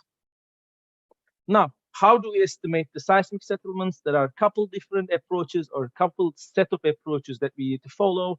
Approach one and also stage one is the simplified semi-empirical procedures, essential for initial first order understanding of what we are dealing with and estimate of the seismic settlements. And as we have seen so far from Dr. Bhaumik's and Cerna-Diaz's presentations, we have state-of-art methods to do these estimations for different loading conditions and with and without soil structure interaction. And approach two or stage two is numerical simulations using advanced constitutive models. Why do we do that? Because it allows us for detail to represent the different components of the engineering problem. And for this purpose and within this project, we developed a new constitutive model, iSoil, and then we implemented in a simulation platform that's used in this study, which is LS-DYNA. With that one, briefly mentioning one of the widely used methods, which is Tokimatsu and Seed 1987. How do we estimate the seismic settlement? This method is widely used in also practice. So what we do is first we find applied shear strains and then estimate the corresponding volumetric strain by plugging in our shear strains in this chart, depending on the blow counts, and then go to the volumetric response, and we repeat the procedure for discretized layer, and we integrate it through the surface and find the surface settlements. Now, as already the chart shows, this is a one-directional approach. And how do we estimate the gamma XY? Use a simplified calculations, or we can use 1D nonlinear site response analyses to estimate the bidirectional effects. As already Dr. Bhaumik and Cerna-Diaz covered, there are different methods, multiplying it with 2 or adding 2 orthogonal components and then summing up and then reporting it as a multidirectional impact and estimate. What is the limitation of this approach? This may not be applicable for a system response, and as Alfonso already showed previously, we show additional mechanisms that come to the frame with considering the soil structure interaction. So this is one example of the simplified approach that estimates the seismic settlements. Now we are going to the stage 2, whereby we are going to perform numerical modeling. And for that one, we need a constitutive model to input to our numerical model. And first thing we did was to conceptualize the constitutive model to represent the seismic behavior of sands. And we started with small strain stiffness, which is related to shear wave velocity, and it's a fundamental soil property. So that's our first soil behavior that to be represented in our conceptual constitutive model. A second widely used concept, widely used experimental concept, normalized secant modulus reduction. It is basically strain-dependent shear modulus that we can obtain from resonant column torsional shear test, for example. If we combine the shear wave velocity and normalized modulus reduction curve, we end up with our backbone stress strain behavior. So these two points, like the normalized modulus reduction curve and the shear wave velocity, gives us our backbone shear stress shear strain curve. Now in order to be able to extend it to the cyclic response, we start talking about loading, unloading, and reloading rules, in which we have used non-Masing type formulation, which later I'm going to describe what is the difference between non-Masing and Masing type on reloading. So these 3 steps covers the cyclic shear response of a conceptual constitutive model. And once we formulate our model, we couple the shear and volumetric behavior to be able to represent shear loading induced void ratio decrease, or we can call it seismic settlements. So we incorporate these 4 steps together to achieve what we aimed to achieve. And what are the needs and limitations of constitutive and numerical modeling techniques? Why we came up with this model, and then we implemented and then created a toolbox? Because one, resolving the settlements and deformations of non-liquefiable sands, such as dry deposits or dry and saturated dense to very dense sand deposits, were least studied compared to loose to medium dense sands on a unidirectional loading conditions. And also there is a need for higher fidelity representation of both the structure and soil, as well as the interface and the interaction between soil and structural components in terms of friction, sliding, and gapping. So, and also now we are talking about multidirectional loading, which means that we need to extend our numerical models to 3D geometries and multidirectional base excitations. And finally, we are at the point that we are closely watching the simulation runtimes to be able to scale up our number of simulations we are running for a given engineering problem to be able to incorporate the uncertainty. With that one, I'll go through the model formulation for iSoil, and we will go from 1D to 3D step by step. This picture shows a spring and a slider that are distributed in parallel. And what this system does is you have, for example, you have 4 components here. Each component behaves elastic, perfectly plastic. And if you sum each component at a given shear strain, you end up having a piecewise linearized nonlinear behavior. And this is, again, example for a 4-component piecewise linear response. And this was the 1D representation. We expanded to 3D using the tensorial stress space and yield surface, the conical yield surfaces at this simple sketch. It is a Drucker-Prager type yield surfaces. So we use the yield surface, 3D yield surface concept in conjunction with tensorial stress space calculations to expand to 3D. Now, this gives us the piecewise linearized backbone response. We can have 4 user-defined points, 10, 30, that basically smoothens the stress strain response in a monotonic loading conditions. And how do we model the hysteretic behavior? This plot on the left shows 2 different responses of a constitutive model, mazing versus non-mazing type stress strain response. So why this is important to compare and formulate? Because these 2 different stress strain response give different hysteretic damping, and for a given cyclic strain, shear strain, we see this is the red one is the mazing type, blue one is the non-mazing type stress strain response. And when we plot our experimental results, we see that the non-mazing type stress strain modeling estimates the hysteretic damping better than mazing type at the moderate to large strain. So, and do we have such a formulation available in the literature? Yes, we do, in a 1D formulation, Phillips and Hashash 2009, that reduces already the loops of the mazing type to a non-mazing formulation so that we represent the hysteretic damping better. And it is a practical concept. You get your hysteretic damping from mazing and you apply a reduction factor to it. What we did is we took that model and expanded it to 3D using the tensorial stress space. Now, up until this point, we talked about how we create a monotonic backbone curve and how do we do a cyclic stress strain response. The 4th step that we consider is coupling the shear behavior and the volumetric behavior. How did we do that? We used the already well-established literature and then the definitions that are available in the literature. So this series of plots show loading of a soil specimen on a drain conditions. What happens is when we do apply shear strains, we generate deviatoric stresses. And if you look at in the stress path space, we increase the confining stress up until some point. And then there is a specific line here, the confining stress still increases. However, what happens is volumetric strains first are positive, which means contraction. Then it's switched. There is a moment of 0 volumetric strain increment, which we name it either phase transformation stress ratio or dilatancy stress ratio point. Those are 2 definitions that describe the same phenomenon.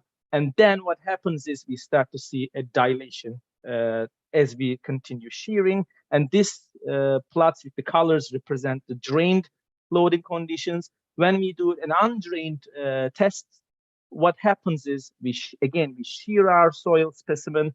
First, we generate a positive pore pressures, which leads to a decrease in the confining stress. Then we have an instantaneous point where the incremental pore pressure generation is 0, and then negative pore pressure generations are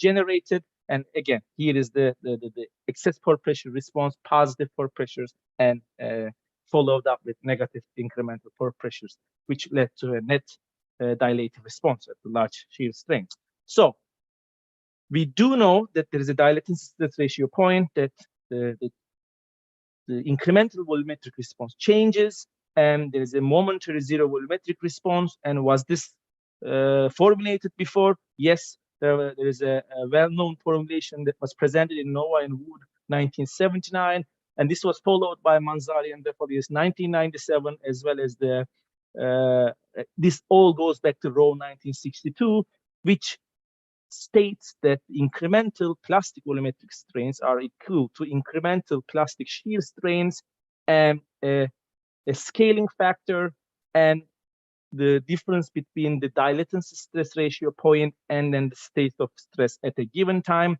So as you can see, this formula here, the part of the expression gets either positive or negative depending on where you are compared to your phase transformation or dilatancy stress ratio. So we used this concept and implemented it into our constitutive model in, again, tensorial stress space.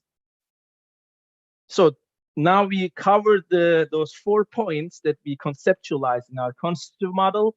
What about the input parameters? And we have several input parameters that looks scary at the beginning, but what eventually we formulated was a constitutive model that takes an information about modulus reduction and damping curves, which are already commonly used for 1D equivalent linear and nonlinear site response analyses.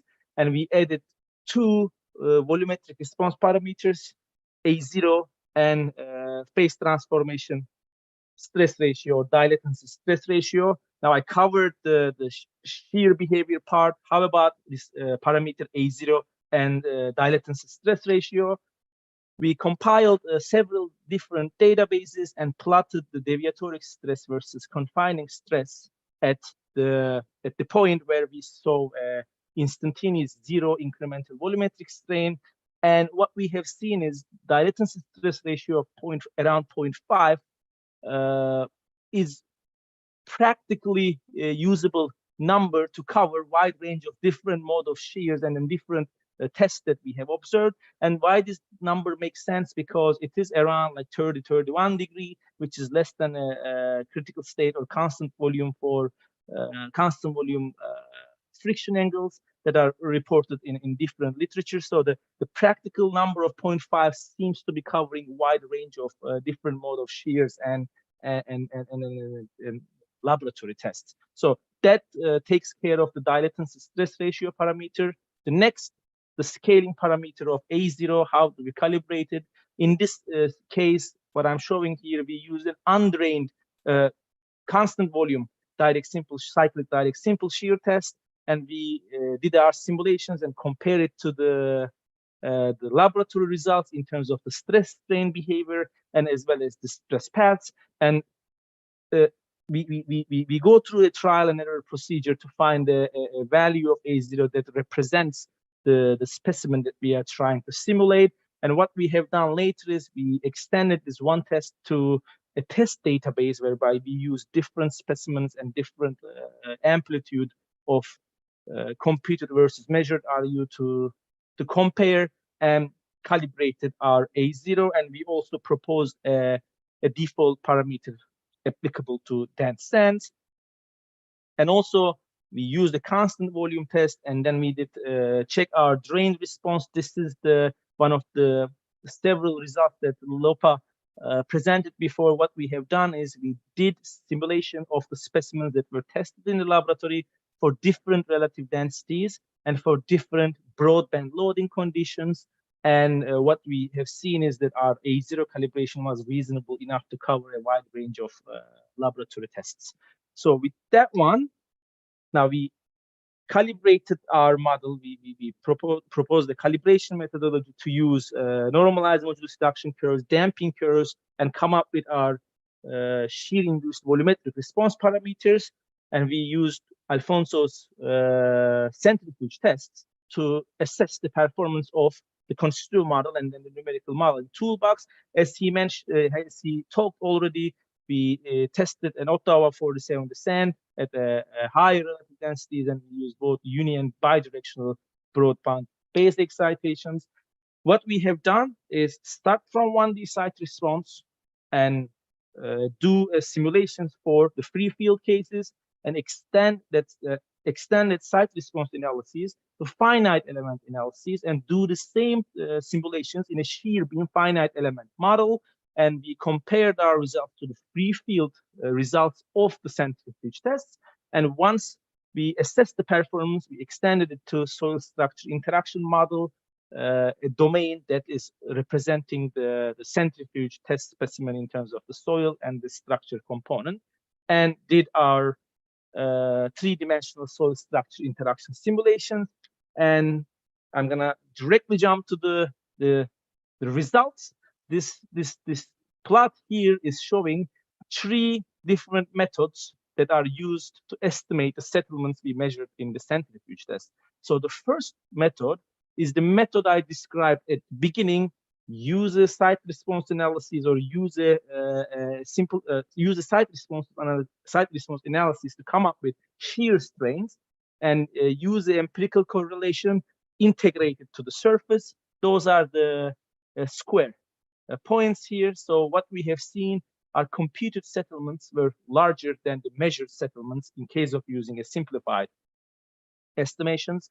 Later on, what we done is we directly took our settlement values from the soil structure interaction and numerical model, which are the blue circles, and compare it to centrifuge test results. So this figure indicates that the settlements we obtained from the full SSI simulations are in better agreement with the centrifuge measurements. So the next thing we have done is we also said, okay, let's extract the shear strains from the SSI model, and again use an empirical correlation to see how empirical correlation performs if we get the information from the soil structure interaction analyses. And these triangles are the results whereby we took the shear strains from our numerical model and plugged in to an empirical correlation to estimate the settlement. So compared to the free field estimation, it does a better job. So it's in between the performance of a full soil structure interaction analysis, which is the best case, and free field, which overestimates. So it gives us an in-between answers. So what does it mean? You know, the full 3D numerical models take into account the more details and able to represent better the seismic volumetric strains. And also we can use other information from numerical models to reinforce the calculations we are doing for seismic settlement estimations. Finally, I will talk about the simulation run times. We had our numerical models around 30,000 elements and maximum 22 hours per simulation, and total of 48 hours for 21 simulations using 24 cores. At this stage, I think 24 cores computer is personally accessible. So which means that to be able to run such numbers of simulations, 21, 30, 40, we may not need a supercomputer. Obviously, if we scale the amount of simulations, we would, but at least for 20, 30, 40 analysis, it's still performable in a personal computer. So now with that one, I will give the rest of the presentation to Professor Youssef Hashash, and then he'll talk about the different set of applications that we have performed using the toolbox that we proposed. Thank you, Ozgun. I trust you can hear me well. And thank you for inviting us to present on this topic. So let me first start by trying to share my screen. I think, Ozgun, if you are able to maybe yeah, I'm trying to find it. Sharing, that would be great. Yeah, for some reason oh, there you go. It's not. Okay, no, that's fine. Oh. I think it maybe, Professor, you can overwrite me if you. Let's see. I am unable to overwrite. Okay, let's try it right now. So let's see here. Okay, are you able to see my screen? And I'm going to go into a presentation mode here. Yes. Okay. Yes. Now, okay, how is that? Is it? Are you able to see it in presentation mode?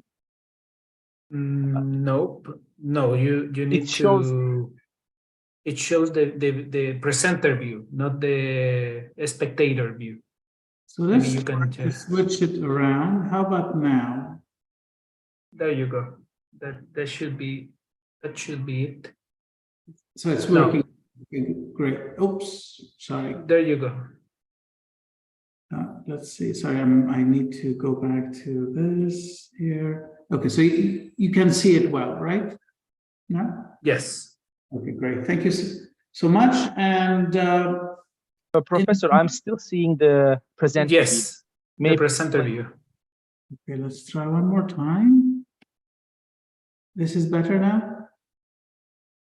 There you go. Okay, good.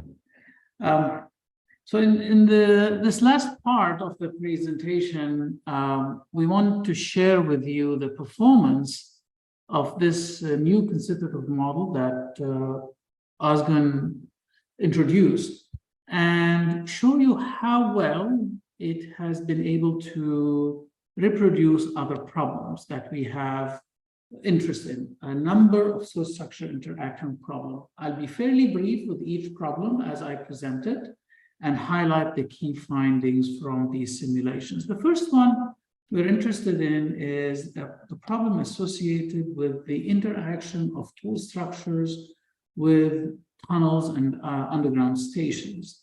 The reason we're interested in that is because we're building ever taller buildings, high rises next to our underground infrastructure.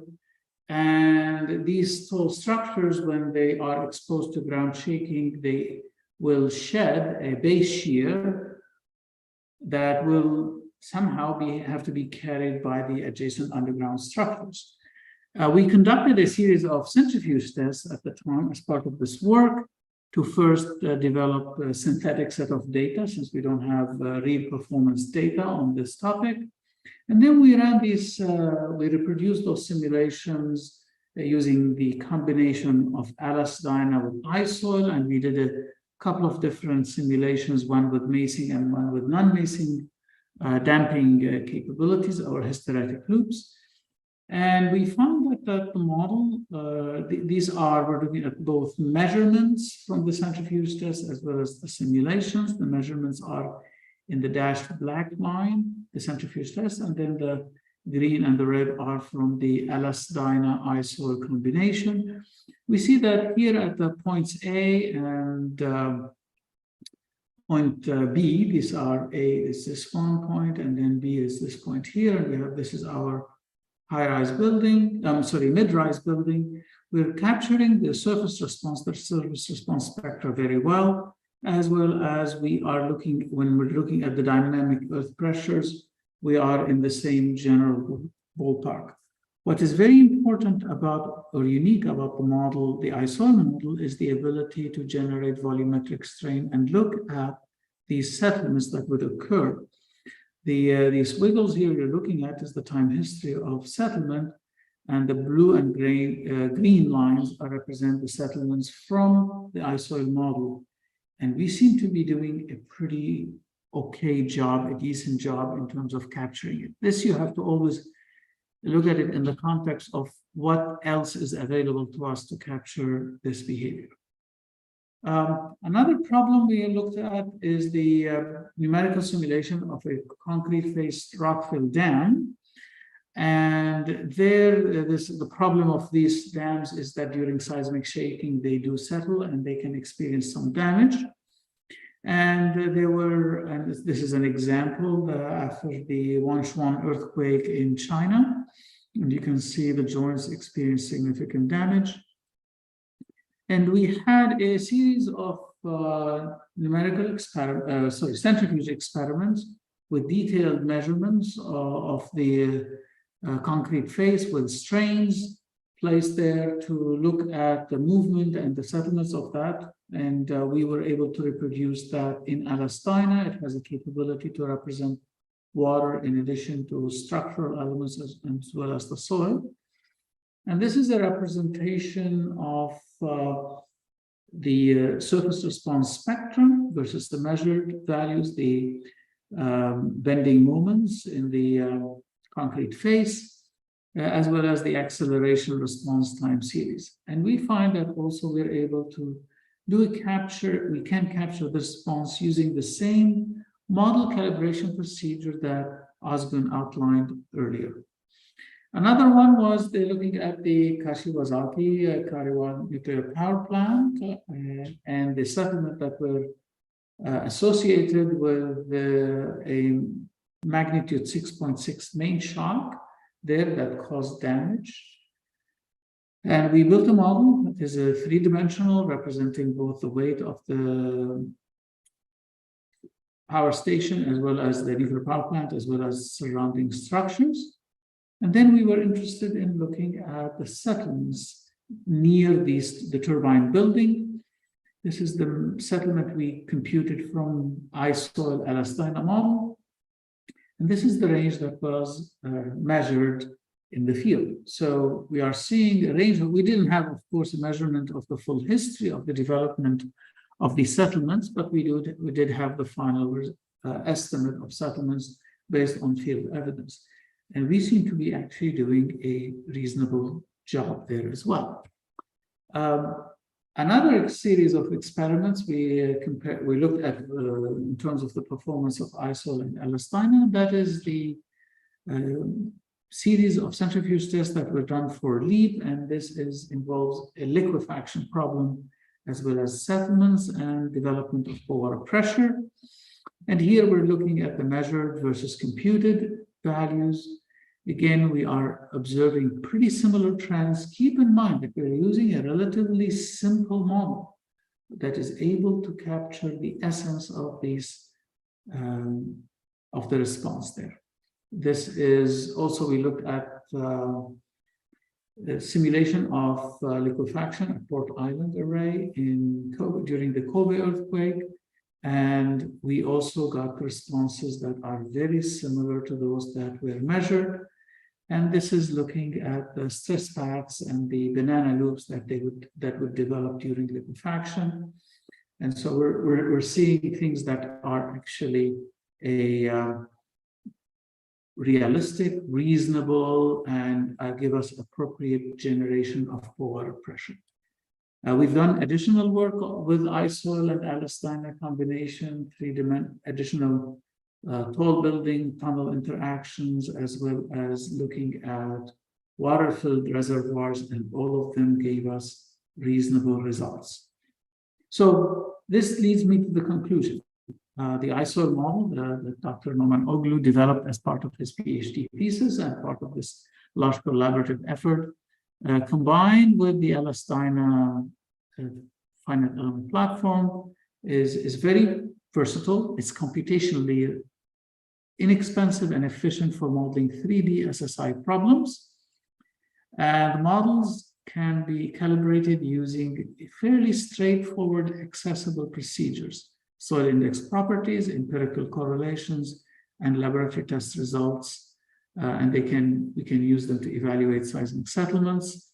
The computed results are successful in representing sand behavior for relatively complex problems, and it allows for further interpretation of the underlying mechanisms. If you are interested in this capability of iSoil, we can make that available to you upon request. You can send that to me. However, you must have your own Alastina license. Otherwise, you wouldn't be able to run the software. With that, I want to thank you so much again for giving us the opportunity to share with you our findings. And I believe at this point we have some time for questions and answers. So thank you again. Thank you very much, Professor Hashash. How about Scott, are you presenting something, or it was the introduction? No, only the introduction for me. All right. Thank you very much. I will come up here. All right. So I wonder if there is any questions from the attendees here. Let's see if there is a question coming. Otherwise, I will start asking. Anyone? Questions to Professor Olson, Professor Hashash, Ozgun, Lopa, or Alfonso? I have some questions.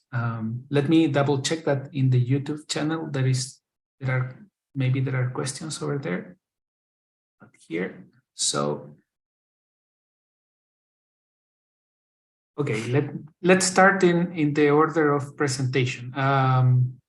I have already talked a little bit to Lopa regarding this. I'm very curious about the equipment. Can you tell us a little bit about the equipment, Lopa? Because my understanding is that it's a custom equipment. Yes, yeah, it is custom equipment. It was, Professor Rutherford worked with Professor Biscontin at A&M to develop a device in 2012, and we used that as a prototype and improved upon it a little bit to build the IMC-DSS. It was all the parts were custom machined in the US, and then it was shipped to the UK for the data acquisition system, which was done by James Cox and Sons, I believe, and then it was shipped back to Illinois for us to use. So just to understand the loading conditions. Mm-hmm. So initially you have an overall stress, an isotropic around the specimen, and you have a deviatoric, and then you apply shear, or it's all the time an isotropic condition and you only apply pure shear? How does it work? So we apply a sigma VC during consolidation. And because of the stacked rings, it has a K0 condition initially. And for the drained loading case, we hold that sigma VC, and then we apply a horizontal shear in the X or Y direction at the base of the specimen. But as Lopa mentioned, if I could add to that, as Lopa mentioned, it does have an outer cylinder, so we can apply a cell pressure similar to a triaxial test, and that way you can apply any consolidation stress ratio that you choose, whether that's isotropic or any anisotropic stress ratio, in addition to the K0 that you would have if you do not use the outer cylinder. I see. So so when you have an isotropic and all around stress condition, you don't have the rings and only have the deviatoric, and you apply the shear? No, you would still need to have the rings. Sorry, go ahead. Oh, you're fine. Okay. You would still need to have the rings. That's how we form our specimens in the split molds, and it kind of holds the specimen in the cylindrical shape when we place it in the device. I see. So that would be the main difference with a DSS, with a conventional DSS. The issue that you have an all-around chamber that is able to apply this isotropic condition with the rings. Correct. Many of your commercial DSS devices, especially those from years ago, would not have that outer confining ring. You would only be K0 conditions for those. But many of the newer devices do have this similar chamber that allows you to apply an external consolidation stress or confining stress. I see. So this equipment is it's a unique equipment in the world, or maybe in Texas A&M they also have it. How, or you have improved it? How? Yeah, they have similar equipment at A&M, and I think Professor Biscontine might have moved to Cambridge with it. I'm not sure exactly where it is right now. We had introduced the Bender elements, and the data acquisition system was completely new. And it was a custom system that allowed us to apply that bidirectional seismic loads as the same time history as the actual earthquake. So that was a couple of improvements over the other device. I see. Thank you very much. That's a question that I had about the equipment. It's a very interesting equipment.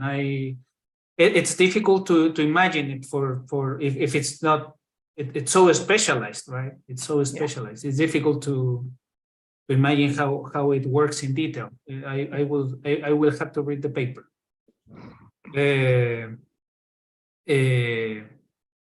Dr. Alfonso Cerna, I have a question for you too. I will have only one question for each of you, because just for the sake of time, I know it's been an intense seminar. So Alfonso, from a design perspective, is my understanding that you already developed a design equation, or you are on the way to propose a design equation considering these settlements that you showed, considering soil structure interaction, or is for both free field and soil structure interaction? It's for both. It's for both. So the first set of equation is for free field conditions, in which you don't have the rocking effect. It's just shaking induced, volumetric restraints. The second one is following the semi-empirical rocking approach, in which we included the K history from our cases and other, to validate that model. So just in the case of the soil structure interaction, is there any for obtaining your parameters, because you did it in the centrifuge, and you did it in the you even measure Bender elements.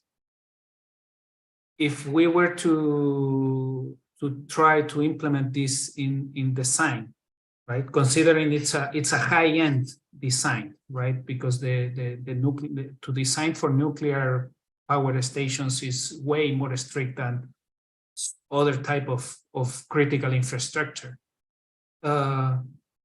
What would be the key tests for performing this? I'm thinking at a more common level, you would use plate loading tests, or you would do some field test. How you can do the equivalence between the test that you did to more regular structures? Because right. It's going very into the detail what you are doing, right? I mean, all project is in the context of nuclear. Right. If you want to. Yeah. So I guess in our case, we synthesize the parameters based on stiffness, right? So you can measure stiffness in the field by different methods, geophysical methods, and that will give you your input in terms of resistance to volumetric restraints. So you can measure that in the field. Particularly the K-naught. The K-naught, which is fundamental for a tunnel structure. Right. You mean for any underground structure, K-naught is fundamental. So right. How would you proceed in that sense? K-naught is a challenge for tunnels, for slopes, for anything. We would love to measure K-naught in tailings and all these materials, but there's some advancement on that. I guess there's some kind of pressurimeter type of lathes that may engage the knowledge of K-naught. But to my understanding, at least for foundations, it's not a typical practice. And that's why we measure shear wave velocity, because the result by itself should be a function of the mean confining pressure, right? Which is affected by the K-naught. I see. I see. Yeah, K-naught is a challenge. I agree, especially because of the use of the plate load test.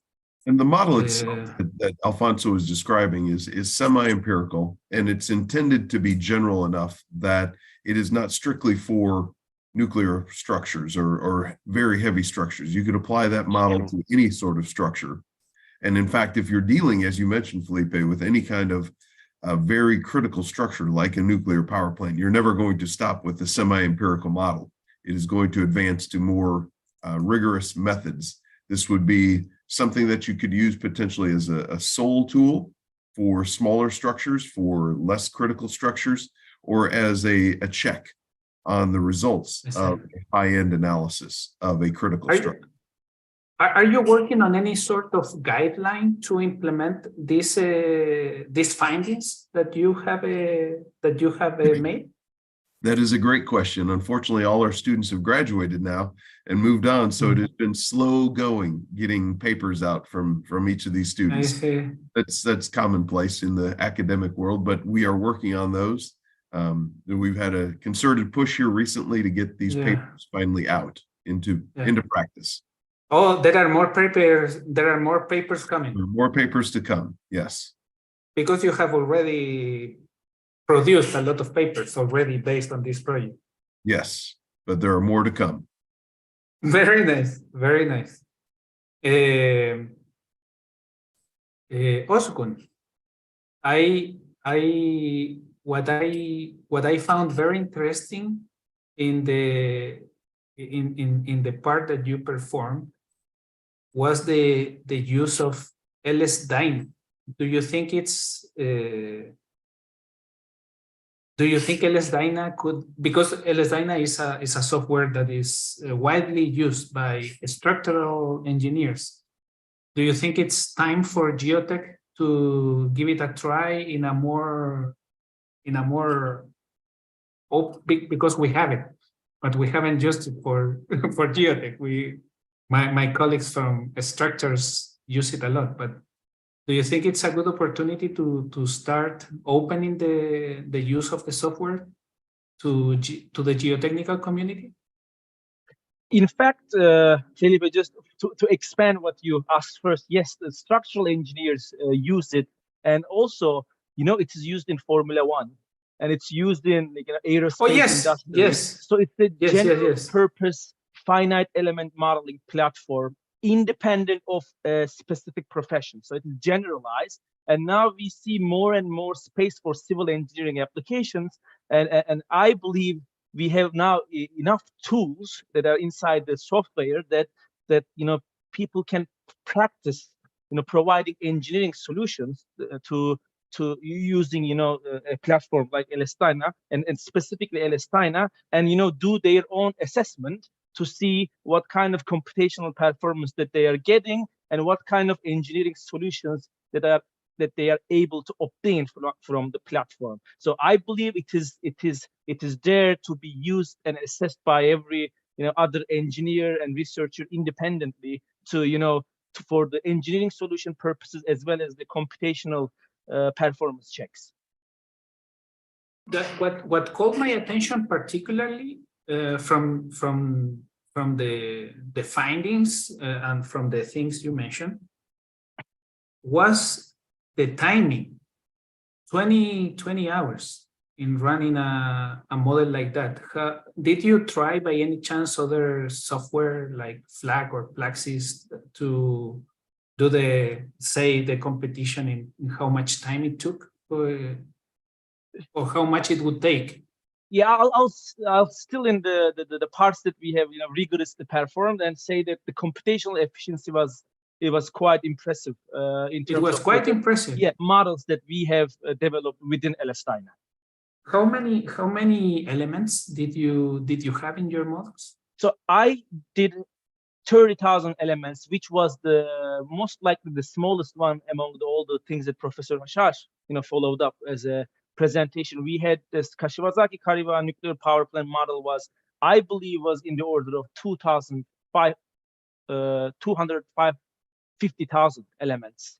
And it was still within hours of computational time. And you know, we kept, and how did it happen? You know, I used X number of cores, we can scale, you know, use a little bit more number of cores, and then scaling performance of LS-DYNA, we found also is good. You know, generally you get a nonlinear cap, you know, at some point, but within the computational tool resources we have in that specific software, scaling also allowed us to keep the timing. What I mean by scaling is accessible scaling.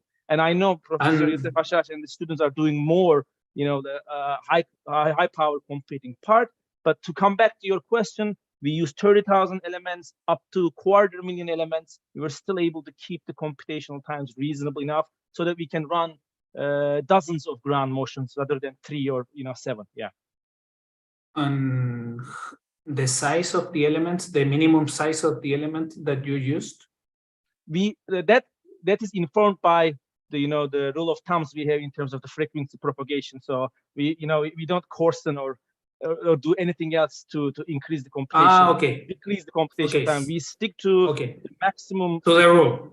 Yeah, minimum of maximum propagation frequency we can propagate. Yeah, it's controlled by the frequency propagation, not for. So so you just input in the coding. You just input the Leisner condition and that. Yeah, we have our shear wave velocity, and then there is a rule of the VS divided by 4H having a certain hertz. So we apply that rule and then come up with our mesh sizes. And the way we do it is we start with 1D site response, extend it to the shear beam, and then find that the frequency content and the comparisons are right, and then extend it to 3D soil structure interaction analysis.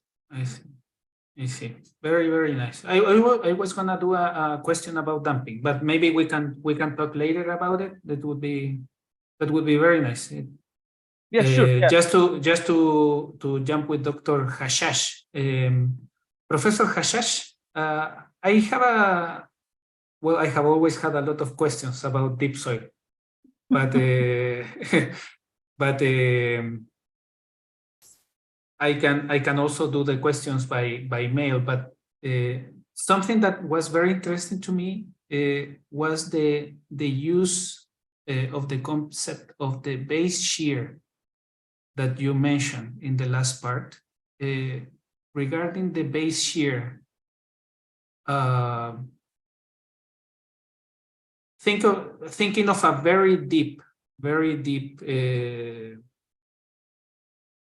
basement. I'm thinking here in Chile we have a large building which is over 300 meters high, the Costanera Center, and if I am not wrong, the depth of the excavation was approximately 30 meters or something like that. It was very deep.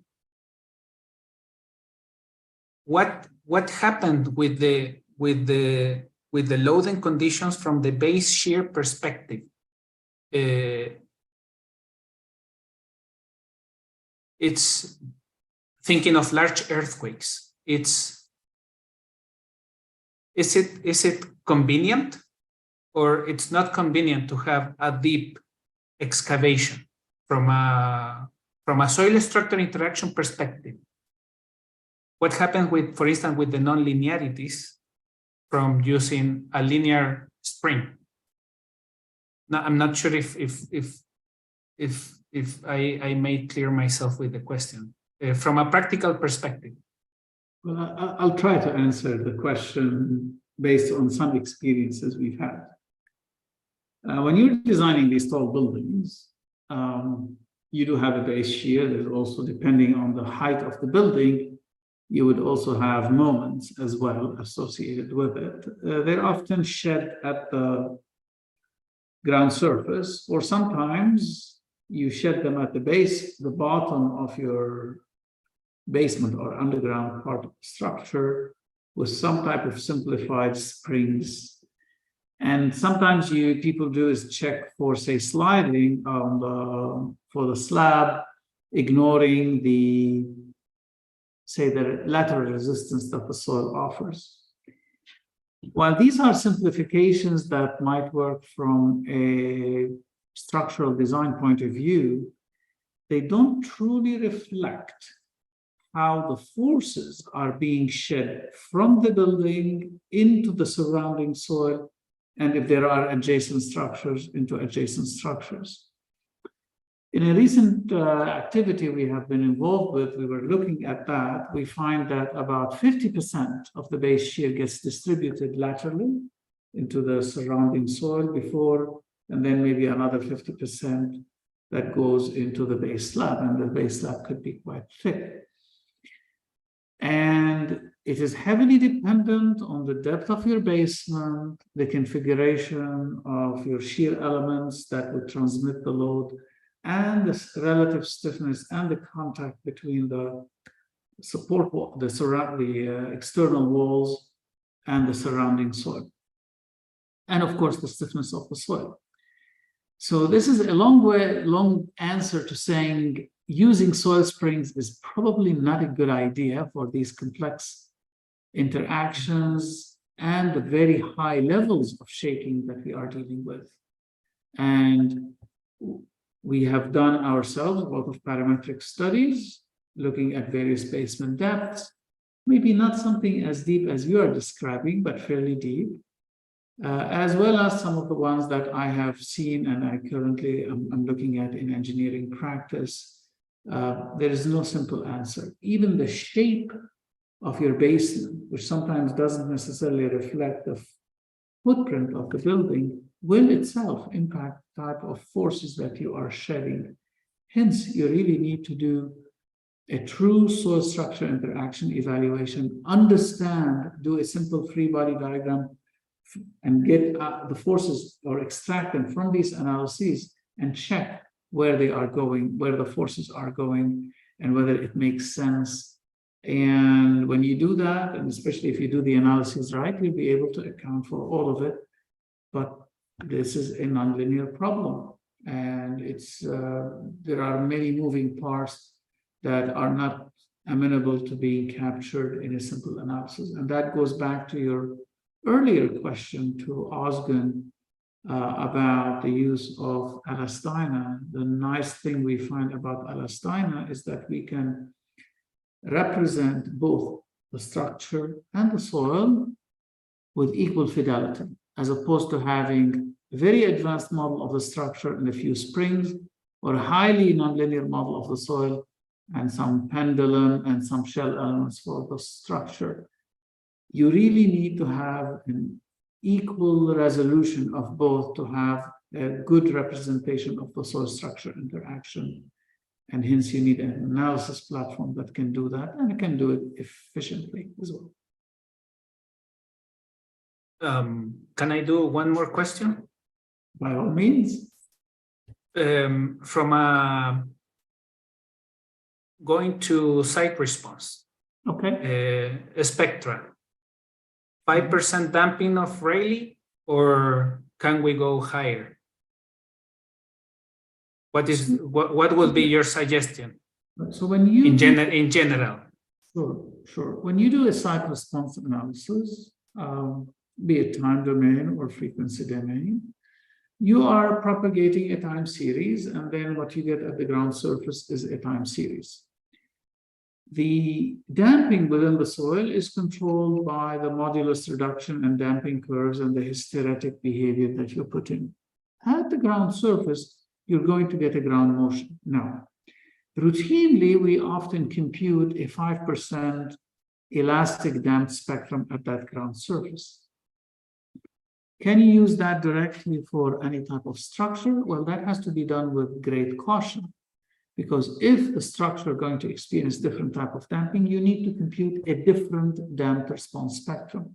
It could be less for, say, structures that you want to have remain essentially elastic, or much higher, 15, 20%, if you have a highly nonlinear structural response.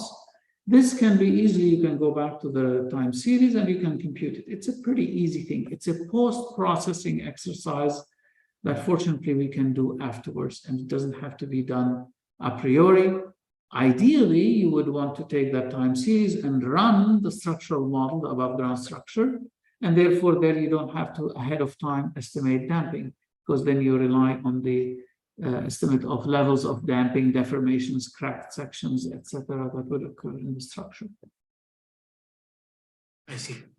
I see. Yeah, because generally, by default, in people, we see that we work with 5%, right? But the soil, it doesn't have to be. It has. Yeah. It does. It can go higher, right? Depending on the exactly. And on the level deformation, right? Right. Thank you very much, Professor Hashash. Very well. Professor Olson, thank you very much. Professor Olson, it is our pleasure. I have another question. Okay. just to wrap up and finish. Very good. Is this entire project finished, or you would like to expand it? What is the are more or other type of infrastructure coming into study, or? So certainly this project itself is completed. It was completed a few years ago. As the students graduated, we finished this particular contracted project.